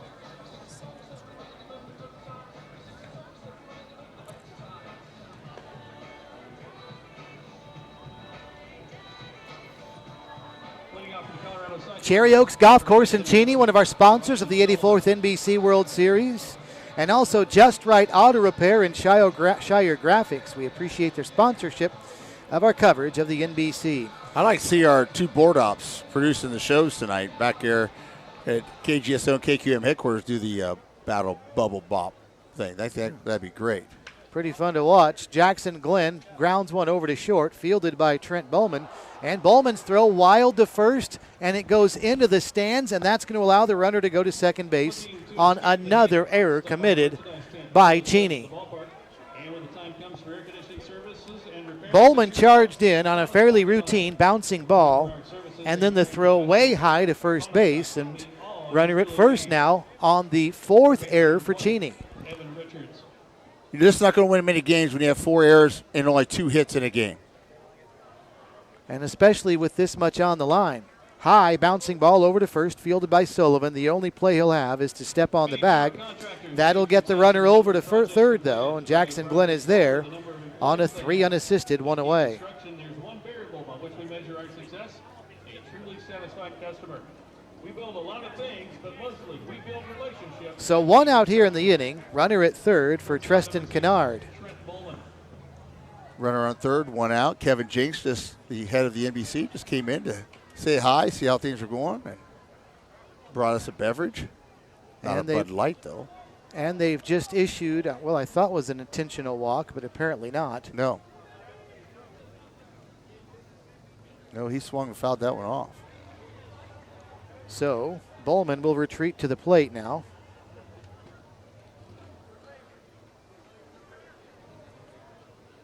No balls in a strike to Bowman.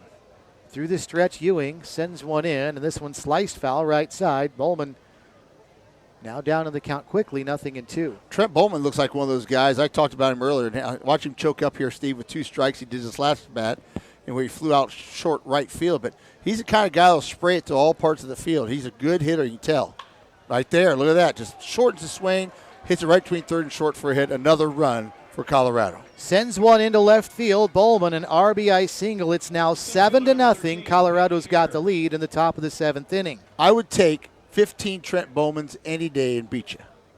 I mean, that kid just plays hard and he puts the bat on the ball every time. He's not going to get a hit every time, but he makes the defense work, and that's what I love about that kid. He's 3 for 4 tonight.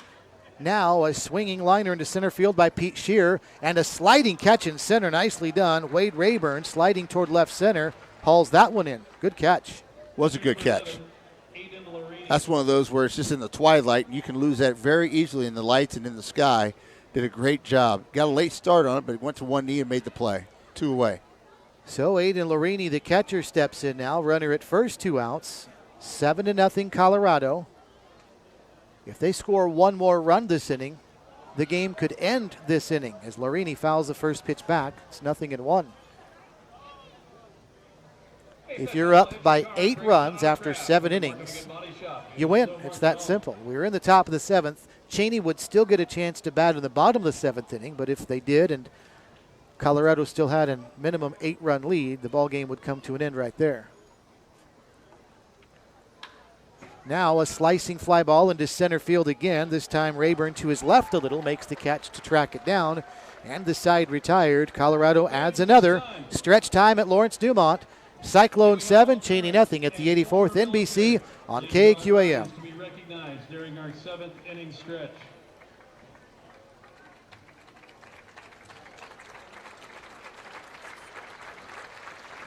Thank you for your service. And now, if we could have everyone please rise for the singing of God Bless America, would you welcome to the field Molly Bieber.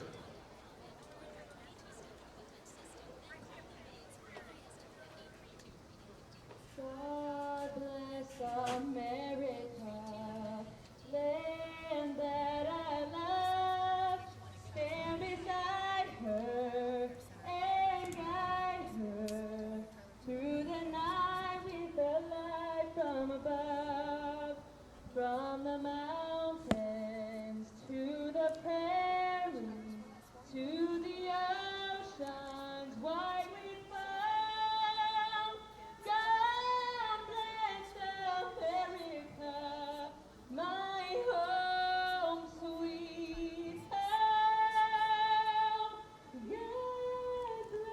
God bless America, my home sweet home. Molly Bieber, everybody. Time for a 7th inning stretch. Brought to you by KTAG. KTAG saves you money. Money you can use however you want. Nice rendition of God Bless America. Honoring all the American or the veterans here tonight. Now time for Mike Dean and Take Me Out to the Ball Game. All right.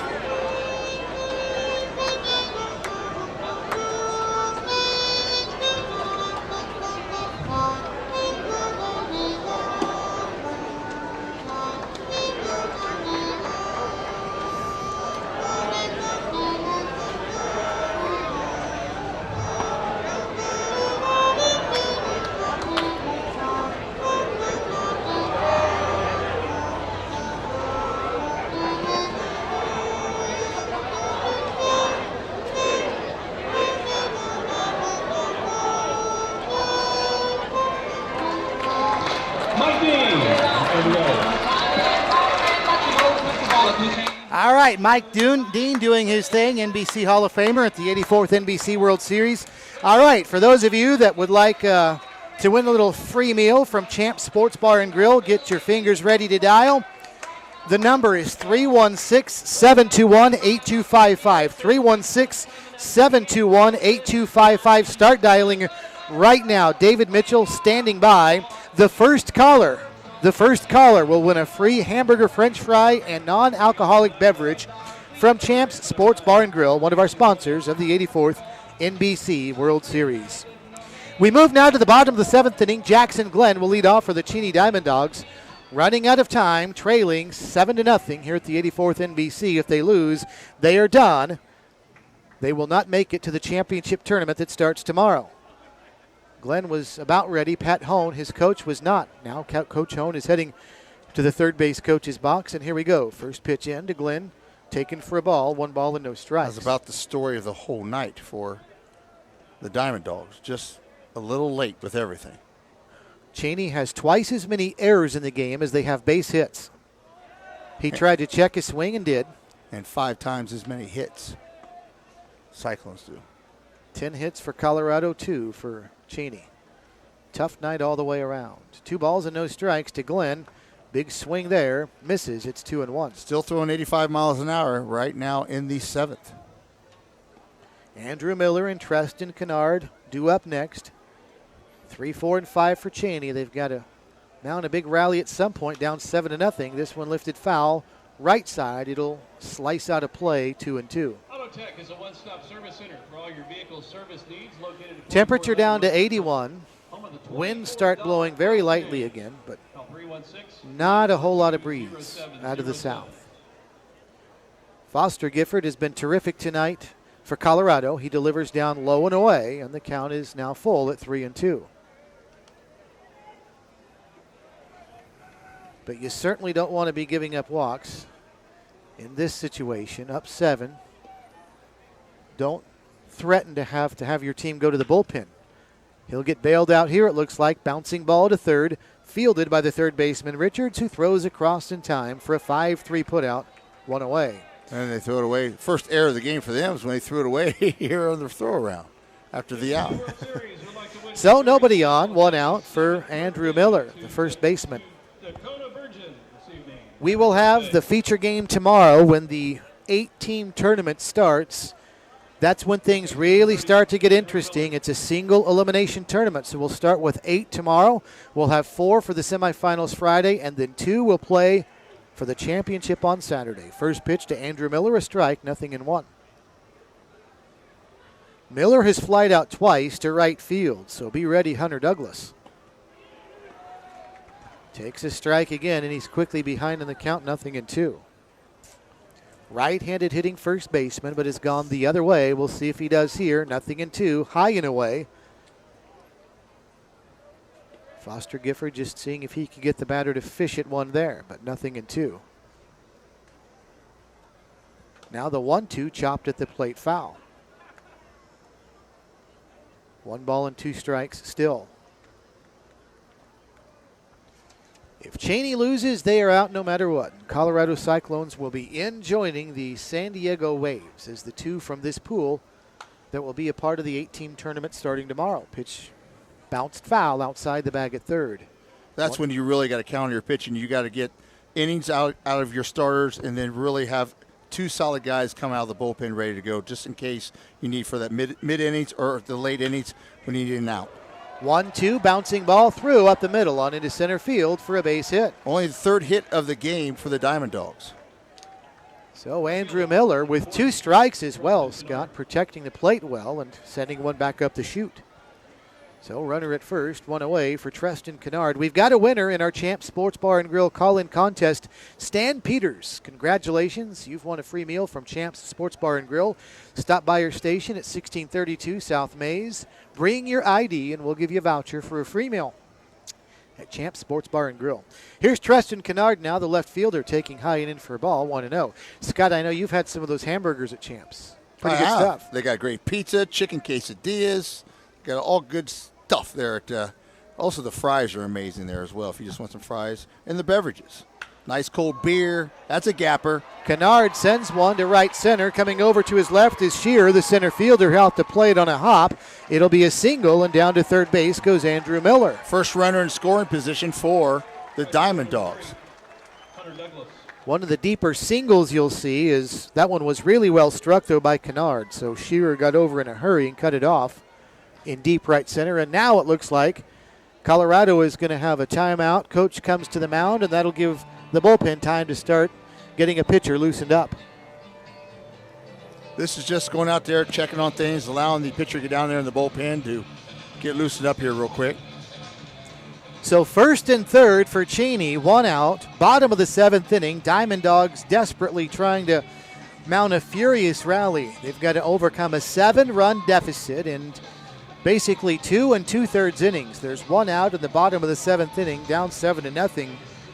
If Cheney wins the game, but they win it by fewer than 3 runs, the Colorado Cyclones will still get into the tournament, and the San Diego Waves will be knocked out. If Cheney wins the game by 4 runs or more,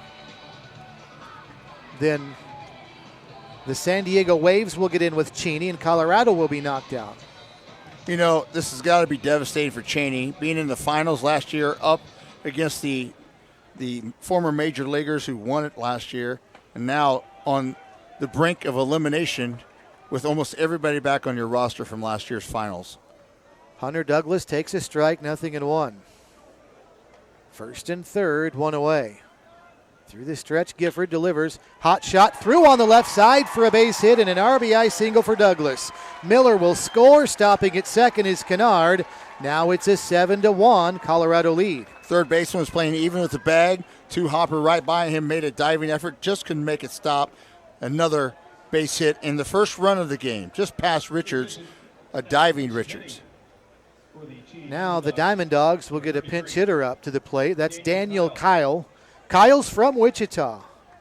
He actually was drafted by the Minnesota Twins. He had signed with Wichita State, but drafted by the Twins, and he'll step in from the right side of the plate. Gifford stretches, throws a breaking ball that really didn't break, and Kyle has to dip his head down, high and inside. First baseman creeping in, expecting maybe even a little bit of a bunt here with the pinch hitter, but I can't see them down 6. They're going to try to move runners here. Can't afford to waste many outs right now. Another one inside. That one almost hit him, and all of a sudden Foster Gifford, Scott, may be running out of gas. This is only the 3rd time in the game that Foster Gifford has been behind batters in the count. 2 balls and no strikes here as he goes through the stretch. The infield looks for a double play as they're at normal depth. The pitch in there for a strike at 86. 86-mile-an-hour fastball. That's been his bread and butter. If I'm him, I'm just throwing that and see if he can beat you. And now Colorado is sending a second reliever down to the bullpen, and Aiden Lorini, the catcher, chewing some time, goes out to the mound, perhaps to allow the second reliever to start to loosen up. 2 balls and a strike the count to Keeley at the plate. Runners at first and second, 1 away, 7-1. Colorado's got the lead. Gifford to Keeley, bouncing ball to short. This could be 2 to second to 1. The relay back to first, not in time. Too many hops. Shortstop waited way too long. Did not make no charge or effort at the ball at all. Let it come to him, and that allowed the runner to make it to first in time before they turned to the double play, keep the inning alive. So Treston Kennard to third. Keeley safe at first on the fielder's choice. Douglas retired, 6-4 at second. 2 outs now for John Russ. The catcher. Right-handed hitting John Russ. Hit by a pitch his last time up. Nearly was there. Inside, ball 1. That one at 71 miles an hour. Gifford taking a long look in. Now goes through the stretch, and he's set at the belt. Looks twice at first and now steps off. Perhaps Keeley over at first distracted him a little. Well, he has speed enough to steal the bases, but you can't afford to get thrown out down 6 when you have runners in scoring position. They've already tried that twice tonight and ran themselves out of innings, or out of an inning. The 1-0 is a fastball at 87, so still throwing it with the velocity he had pretty much at the start of the game. Just not as accurate. 1 ball and 1 strike. He's lost his breaking ball, and that's what was really fooling him. When you bring that heat like that, then you come back with a 72-mile-an-hour breaking ball. The 0-1 sliced foul right side toward the bullpen, out of play. You know, it's amazing to think that in 2 years we'll be up here with the same background, but a bridge going over the river and a brand-new ballpark, a 10,000-seat ballpark with a pavilion walking all the way around. It's going to be pretty neat to see. Yeah, I'm just looking forward to not having to raise this monstrosity of a window and lower it after. Yeah, we get a workout, and also the 5-minute elevator ride. Right. And the 5-minute elevator wait to get on it. 1 ball and 2 strikes. And now time is called, and Russ steps out. 1 ball, 2 strikes. Runners at first and third. Bottom of the 7th inning. Cheney batting, trailing 7-1. They've got to win to stay alive in the NBC. Gifford through the stretch and delivers. Ground ball to short, and this time the shortstop Bowman can just step on the bag to retire the side. Well, Cheney scores 1, but they need 6 more to tie. We'll go to the 8th. Colorado 7, Cheney 1 at the 84th NBC World Series on KQAM.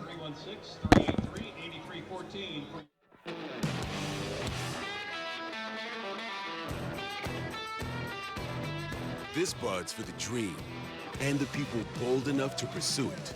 For those who come from nothing and rise to something. It's for those who take everything this country has to offer and make it their own.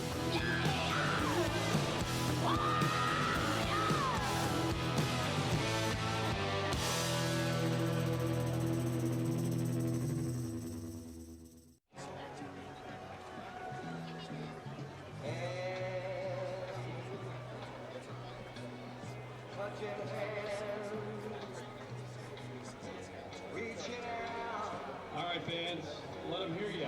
In Cheney, Kansas, and our friends to the west, Colorado.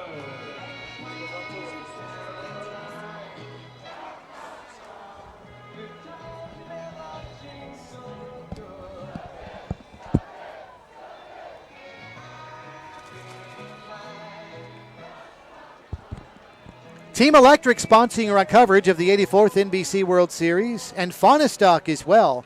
If you'd like $50 off your next electrical or plumbing service call 943-HEAT, 943-HEAT, and Faunastock will take $50 off your service call. Give Faunastock a call. Connor Queen into pitch for the Cheney Diamond Dogs now, out of Boerne, Texas, down near San Antonio. He's pitching collegiately at Texas Tech, and this is who's staying with my buddy here, Troy Keeler. Troy has been the foster home for him for last year and this year for the summer, playing at Texas Tech. Texas Tech's had a great run the last couple of seasons, appearances in the College World Series. They actually, 2 seasons ago in 2017, played here against Wichita State in a series and swept that series. And again, Texas Tech was in the College World Series again this past season. So the Cyclones will start the top of the 8th inning with Joe Kuhn leading off, the right fielder. First pitch from Queen to Kuhn is down for a ball. 1 ball with no strikes. It seems like these guys have been doing a lot of the damage, Steve. The bottom of the order, the 7, 8, 9 guys have been doing a lot of the damage for Colorado. Kuhn with an RBI single. He's also been hit by a pitch. The 1 ball, no strike, a fastball down and away at 88. You're right, Scott. The bottom 4 in the lineup, 6, 7, 8, 9, have scored 5 of the 7 runs for Colorado. That's called production right there, man. That's pretty good balance. The 2-0, high and tight for a ball. 3-0. It's not a way to start an inning.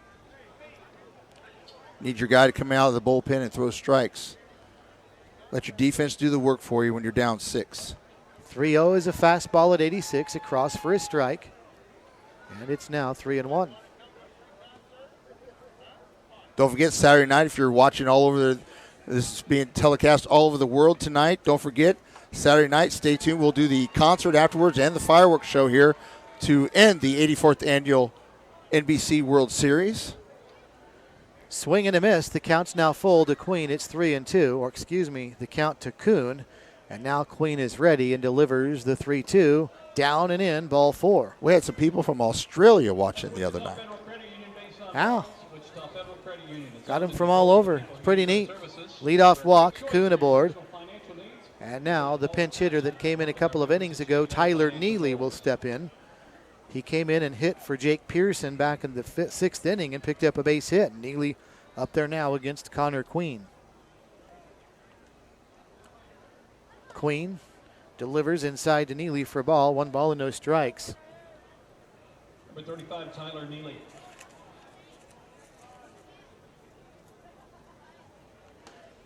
Connor Queen came in and pitched a couple of days ago when the Diamond Dogs were playing. He's got 1 appearance in the series, and that was a 6.75 earned run average he accumulated over just an inning and a third.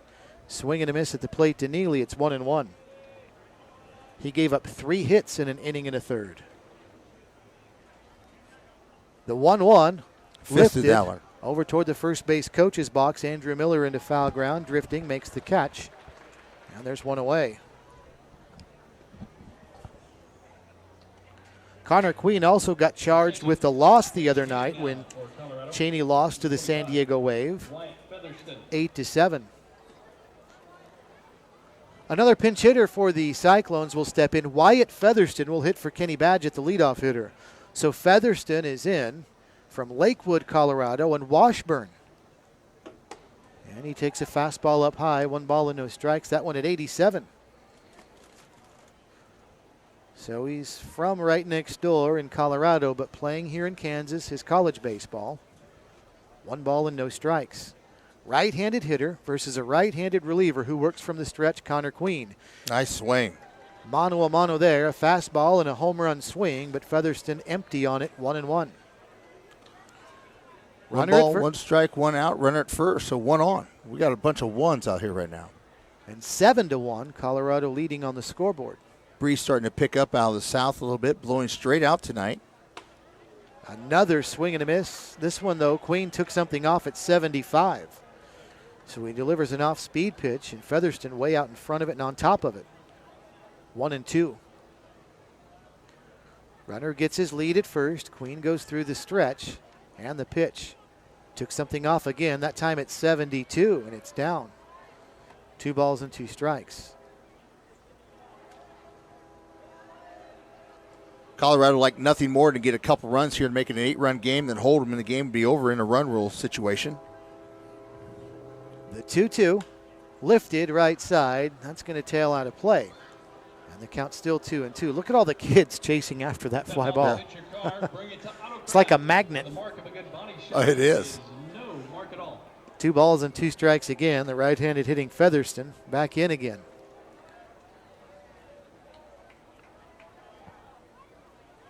The San Diego Waves waiting to see if they will get in. The outcome of this game will determine that, and right now it's looking good for them. The 2-2, high and away, ball 3. If this score holds, it'll be Colorado from this pool and the San Diego Waves that will get in. 2 teams from each pool get in, the 4 pools, and then an 8-team single elimination tournament starts tomorrow. 3 balls and 2 strikes. The pitch, bouncing ball, just foul. And the count's still 3-2. Nice play by the Colorado coach over there. That was a hot shot that he fielded. Kind of reminds me of when you fielded that one down in Arkansas on ESPN. That's when you right. was doing the regionals for the women's softball. Those softballs don't move with the velocity of these baseballs do, though. You got a little bigger ovation what he did. I did. Ground ball to third. Nice backhand there by the third baseman, Glenn, to second for 1. Over to first in time. 5-4-3. Started by a sharp.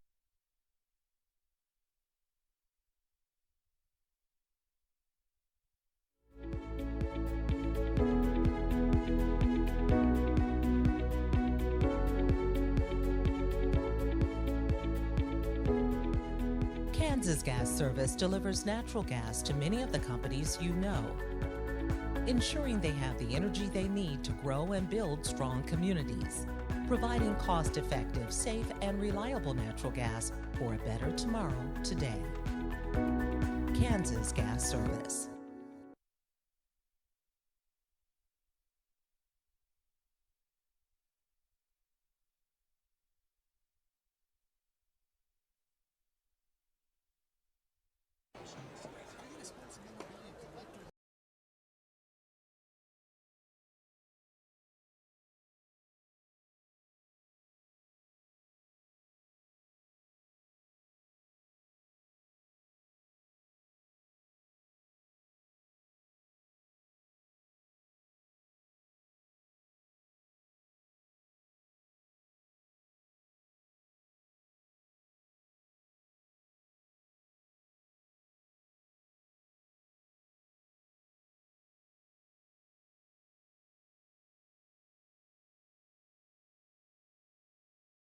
Colorado Cyclones have brought in a southpaw out of the bullpen, Luis De Leon, a lefty out of Greeley, Colorado, in, trying to keep the Cheney Diamond Dogs in check.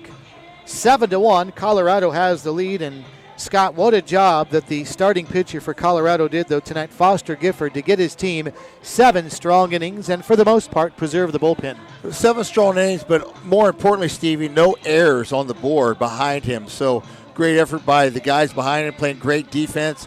Got a couple double plays turned for him as well on some ground outs, and just really pitched ahead most of the night. He was behind the batter about 3 or 4 times throughout the 7 innings, so great effort by him.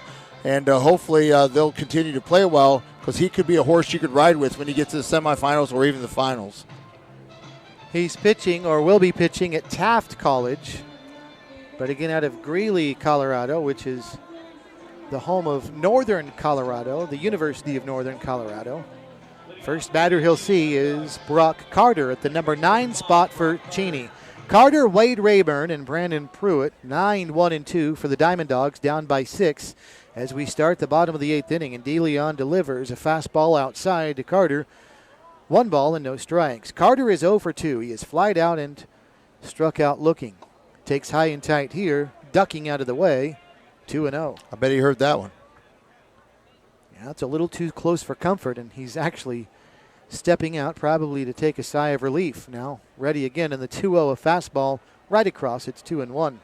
Carter, one of 5 strikeout victims to Foster Gifford. All 5 of Gifford's strikeouts were strikeouts looking, and Carter was the last in the bottom of the 6th inning. 2-1. Here's the pitch outside, ball 3. That's when he had his breaking pitch working really well, Steve, and coming at you at mid-80s for a fastball. One time we saw it at 89. Then that breaking pitch was anywhere from 68 to 72 miles an hour. Kept him off balance the whole time tonight in the batter's box. But there, another walk to lead off another inning. And that's when you bring a guy in and you're up 6, the last thing you tell him when he goes out there is just throw strikes and let your defense work for you. You do not want free at-bats. And to add to it, he just walked the number 9 hitter in the Cheney lineup. Now we go back to the top with Wade Rayburn. And how often have we seen that where you've walked the bottom of the order or have hit people?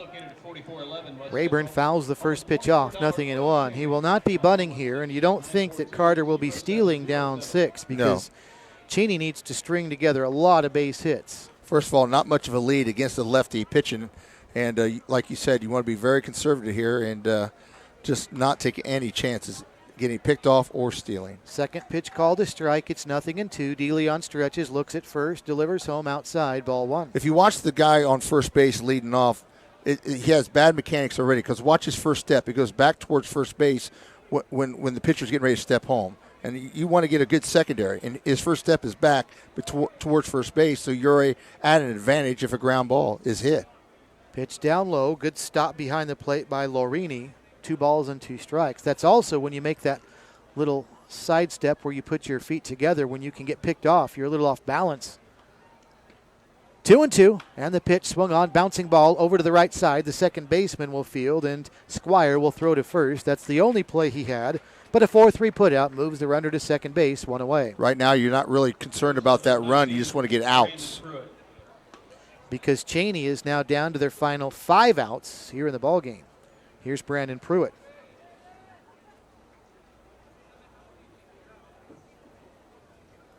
Two more guys warming up in the bullpen for Colorado. 2 guys down there for Cheney as well. Pruitt steps in, 1 for 3. Bullpen's both busy. But the problem with Cheney is they have a lot of runs to score to even be eligible to move on. Even if they win by a run, they will not move on because of the run differential. Slow breaking ball. Up high, 1 ball and no strikes. DeLeon stretches, and the 1-0.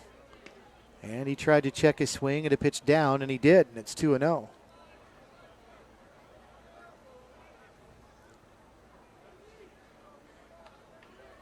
DeLeon through the stretch, nobody concerned with a runner at second. A fastball home at 84, called a strike, 2-1. It's been a pretty quiet night at the ballpark. People came hoping Cheney would play a little better than what they did, and the crowd was behind them early, but when they got behind 5-0 in the second, the crowd became silent and has not been a factor at all in this game. The 2-1 to Pruitt, swung on, bouncing ball to the left side, deep in the hole at short. The Almedo throw to first. Trent Bowman diving to his right, sliding on that turf, in what normally would be the cut of the outfield grass, but here it's just green-colored turf. But nonetheless, too deep in the hole to make a throw to first. First and third, one out for Cheney. I still think Colorado will play at double play depth, will concede this run, still up 7-1. If they turn 2, they'll be out of the inning. The run won't matter anyways. So Jackson Glenn is in now, right-handed hitting, third baseman.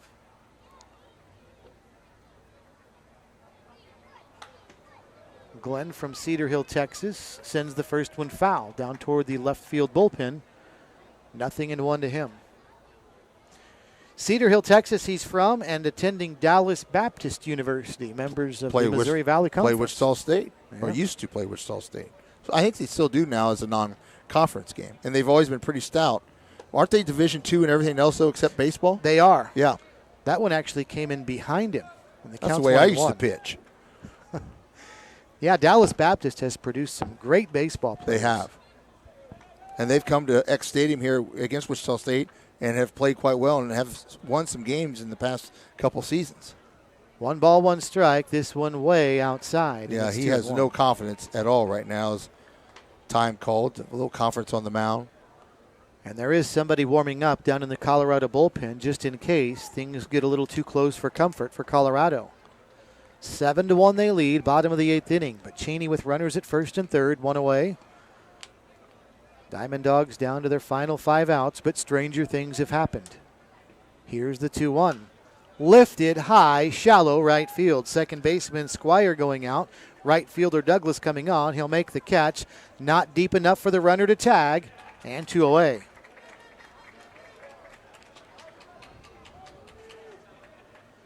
So Carter stays at third. Obviously Pruitt still at first. And now Andrew Miller steps in. Andrew Miller with 2 outs really needs to drive one here and see if he can get something in the gap here to get momentum back in this game and get another run in. He's got 2 fly ball outs to right field and a base hit right back up the middle his last time up. First pitch to him, breaking ball that didn't break. At 72, 1 ball and no strikes. That's twice now he's left that curveball way outside. 10 hits in the game for Colorado, 6 for Cheney. 7-1, Colorado leads in the run column. That one broke in for a strike nicely at 71. Very straight up and down pitcher. There's not much flexibility in his legs or his back. He stands straight up when he snaps that curveball off. Sullivan holding the runner on at first base. Now DeLeon wants his catcher Lorini to go through the signals again, and he does. And the stretch and the 1-1 pitch. Ah, bad swing there. Lunged at a breaking ball down and away and missed. 1 ball and 2 strikes. Now you got to be in defensive mode just like that swing was at 1 and 2. You cannot afford to look at a strike 3. You got to be on the defense and at least make contact with the ball in play. There goes the runner from first. And strike 3 called, and boy, Miller.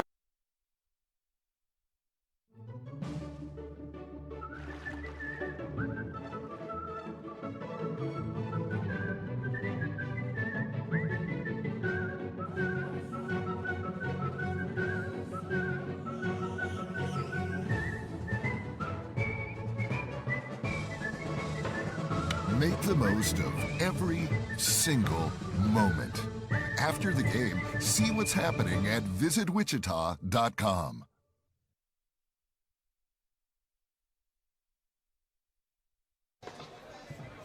It's time to get your Martin Pringle charitable raffle ticket out tonight. Time to announce tonight's winning charitable raffle ticket number. Tonight's winning number, 775803. 775803. One more time, 775803. If that's your winning Martin Pringle charitable raffle ticket, head down to customer service and claim your prizes. The 32-inch smart TV, some autographed baseball memorabilia. It's all yours tonight. Thanks for helping out. Thanks for helping out Tri-County tonight. Our beneficiary of tonight's Martin Pringle charitable raffle. To the 9th inning, the Colorado Cyclones guarding a 6-1 lead, and now a chance to improve on it before Cheney comes up in the bottom of the 9th with one last gasp. Coming up for Colorado here in the inning, it'll be second baseman Caleb Squire that'll lead off, then Ryan Sullivan and Evan Richards. 2, 3, and 4 for Colorado, leading 7-1, and the 90-second timer just expired. And the pitcher for Cheney, Connor Queen, wasn't ready to deliver, so they just called ball 1 on Queen. Now the first pitch to Squire is sent to right field. Pretty well struck. Deep for Douglas, who's going back near the warning track, and he chases it down on a fly ball to deep right field, 1 away. Douglas, I'm going to give him credit. It's been tested quite a bit tonight, Steve, and he's done a pretty admirable job out there, really hustling. And that one, really, the ball was hit quite well to the right center gap, about 385 mark, and made it look pretty easy. We've seen him chased both directions toward the foul line, that time back toward right center. He's ran a mile out there tonight. He really has. It's easy to do in this ballpark, a lot of space, but he's shown some range. Here's Ryan Sullivan taking a breaking ball for a ball, 1 ball and no strikes. I'm really anxious to see the new measurements and dimensions of the new ballpark once it gets built. Symmetrical right now, 330 down the lines, 385 to the power alleys, 400 feet to straightaway center field. That will not be the case with the new field. They'll be changing it up a little bit. 1 ball and no strikes. Pitch fouled back out of play, 1-1. I'm just glad to hear that the mayor tells us that the downtown skyline view will not change. Yeah, because it's the prettiest one around, I'm telling you. I've been to Tulsa Stadium several times, and they've tried to emulate this, and they're not close. It's hard to. Especially with the river. I'm ready to go night canoeing. 1 ball, 1 strike, a swing and a miss. They got canoes. 1-2. Yeah, I think Steve and Katie will take you and I on, Shannon, in a little paddle competition. Might be some beverages involved in that one, though. Of course there will. I need a life jacket. 1-2. Pitch swung on, bouncing ball to short, charging in Pruitt. He'll field and has to throw strongly to first, and he does in time. 6-3, 2 away. Just tell me there's no fish in that river, and I'm all about it. Well, I'm okay with fish as long as there aren't any sharks. I think we're safe. Well, it is the Arkansas River. You never know. That's right. Yeah. 2 outs in the inning here. Quick 2 outs. Okay, isn't it one of those at-bats here this inning where, hey, just go up here and swing away. Let's get out of this thing. Get your defense back out there. Up 6, I think Colorado's pretty eager to just try to take it to the house, trusting their pitcher. Evan Richards takes outside for a ball, though, 1-0. 7-1 Colorado. Batting in the top of the 9th are the Cyclones. Evan Richards 1 for 4 tonight with a second inning single.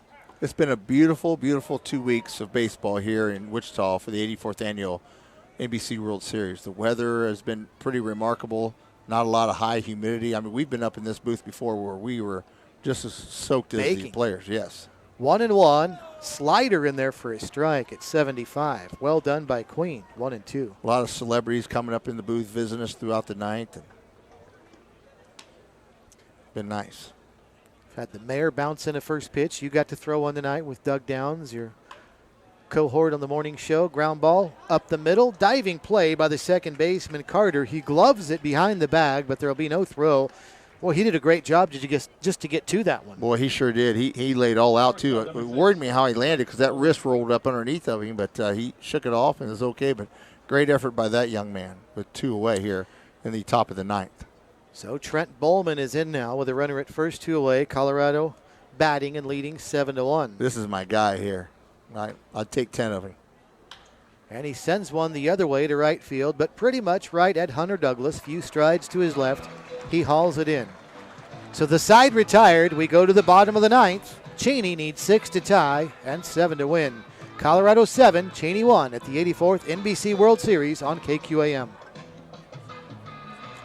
Pain, back pain, all kinds of sprains. If your knee replacement aches when it starts to rain, at Advanced Physical Therapy, we treat that. At Advanced Physical Therapy, we treat that. Concussions, arthritis, carpal tunnel, too, fibromyalgia, Parkinson's, we've got the treatment for you. At Advanced Physical Therapy, we treat that. At Advanced Physical Therapy, we treat that.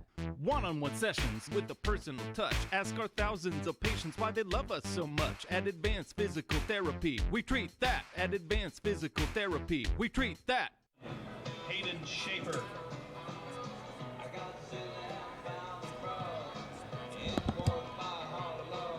What's that?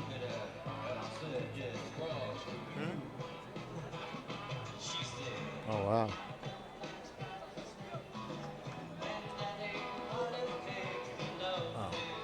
Beautiful. Ooh.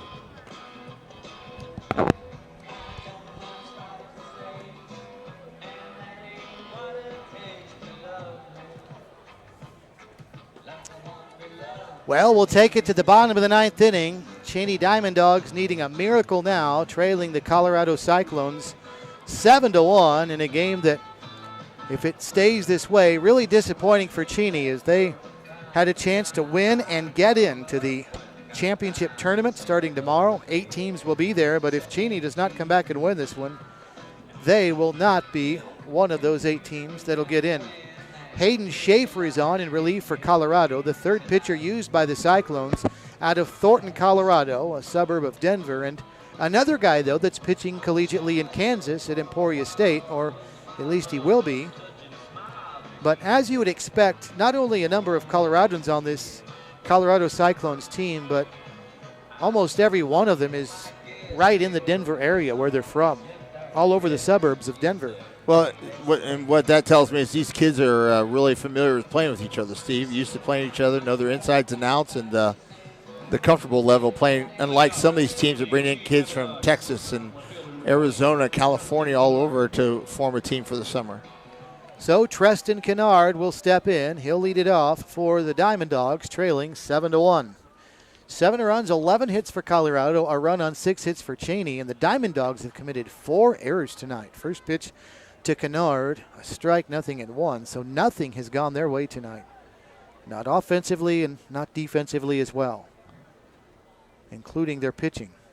But 4 errors you can't have at this stage of the tournament. That's the big negative sign right there on the Diamond Dog side is the 4 errors as he pops it up to the second baseman. Squires going out to shallow right. The second baseman hauls it in, and the Diamond Dogs now down to their final 2 outs. And Hunter Douglas due up now. Well, Cheney had a good season. Right fielder number 3. Had a chance. They're playing an elimination game tonight. Had to win it by a few runs, and just were not able to put anything together, even when they did get guys on base. Through the first 4 or 5 innings, Steve, I think they only had, 3 hits?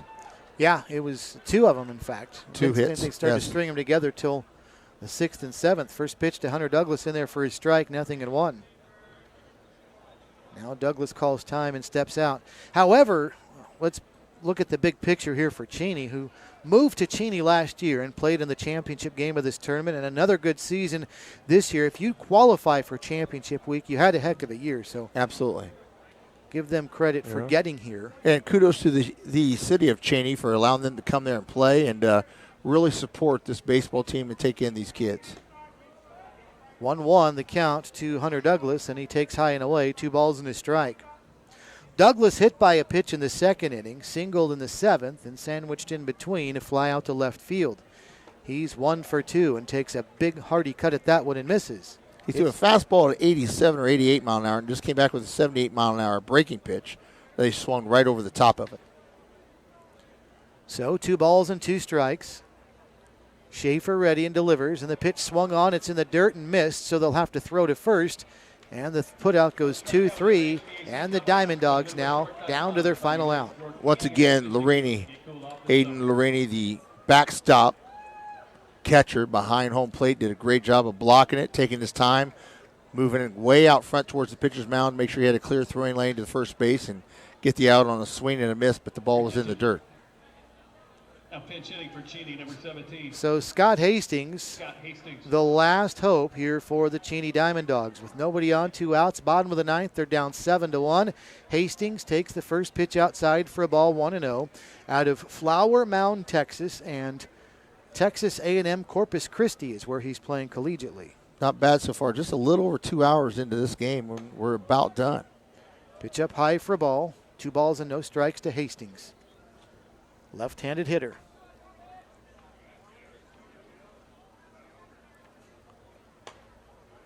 Schaefer winds, delivers a strike, 2-1. Working that outside corner. He does not come inside one bit. Have a little bit of scouting reports on these teams. They've watched them play enough while they've been here. Schaefer with the 2-1.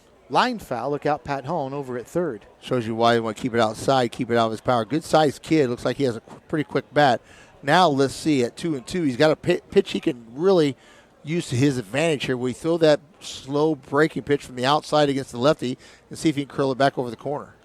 The 2-2 swung on, ground ball to short. This could do it. Nope, the third baseman Richards will cut it off and throw to first high, but in time, and keeping his foot on the bag, Sullivan, and that is the ball game. So the Colorado Cyclones have advanced to the tournament of 8 starting tomorrow.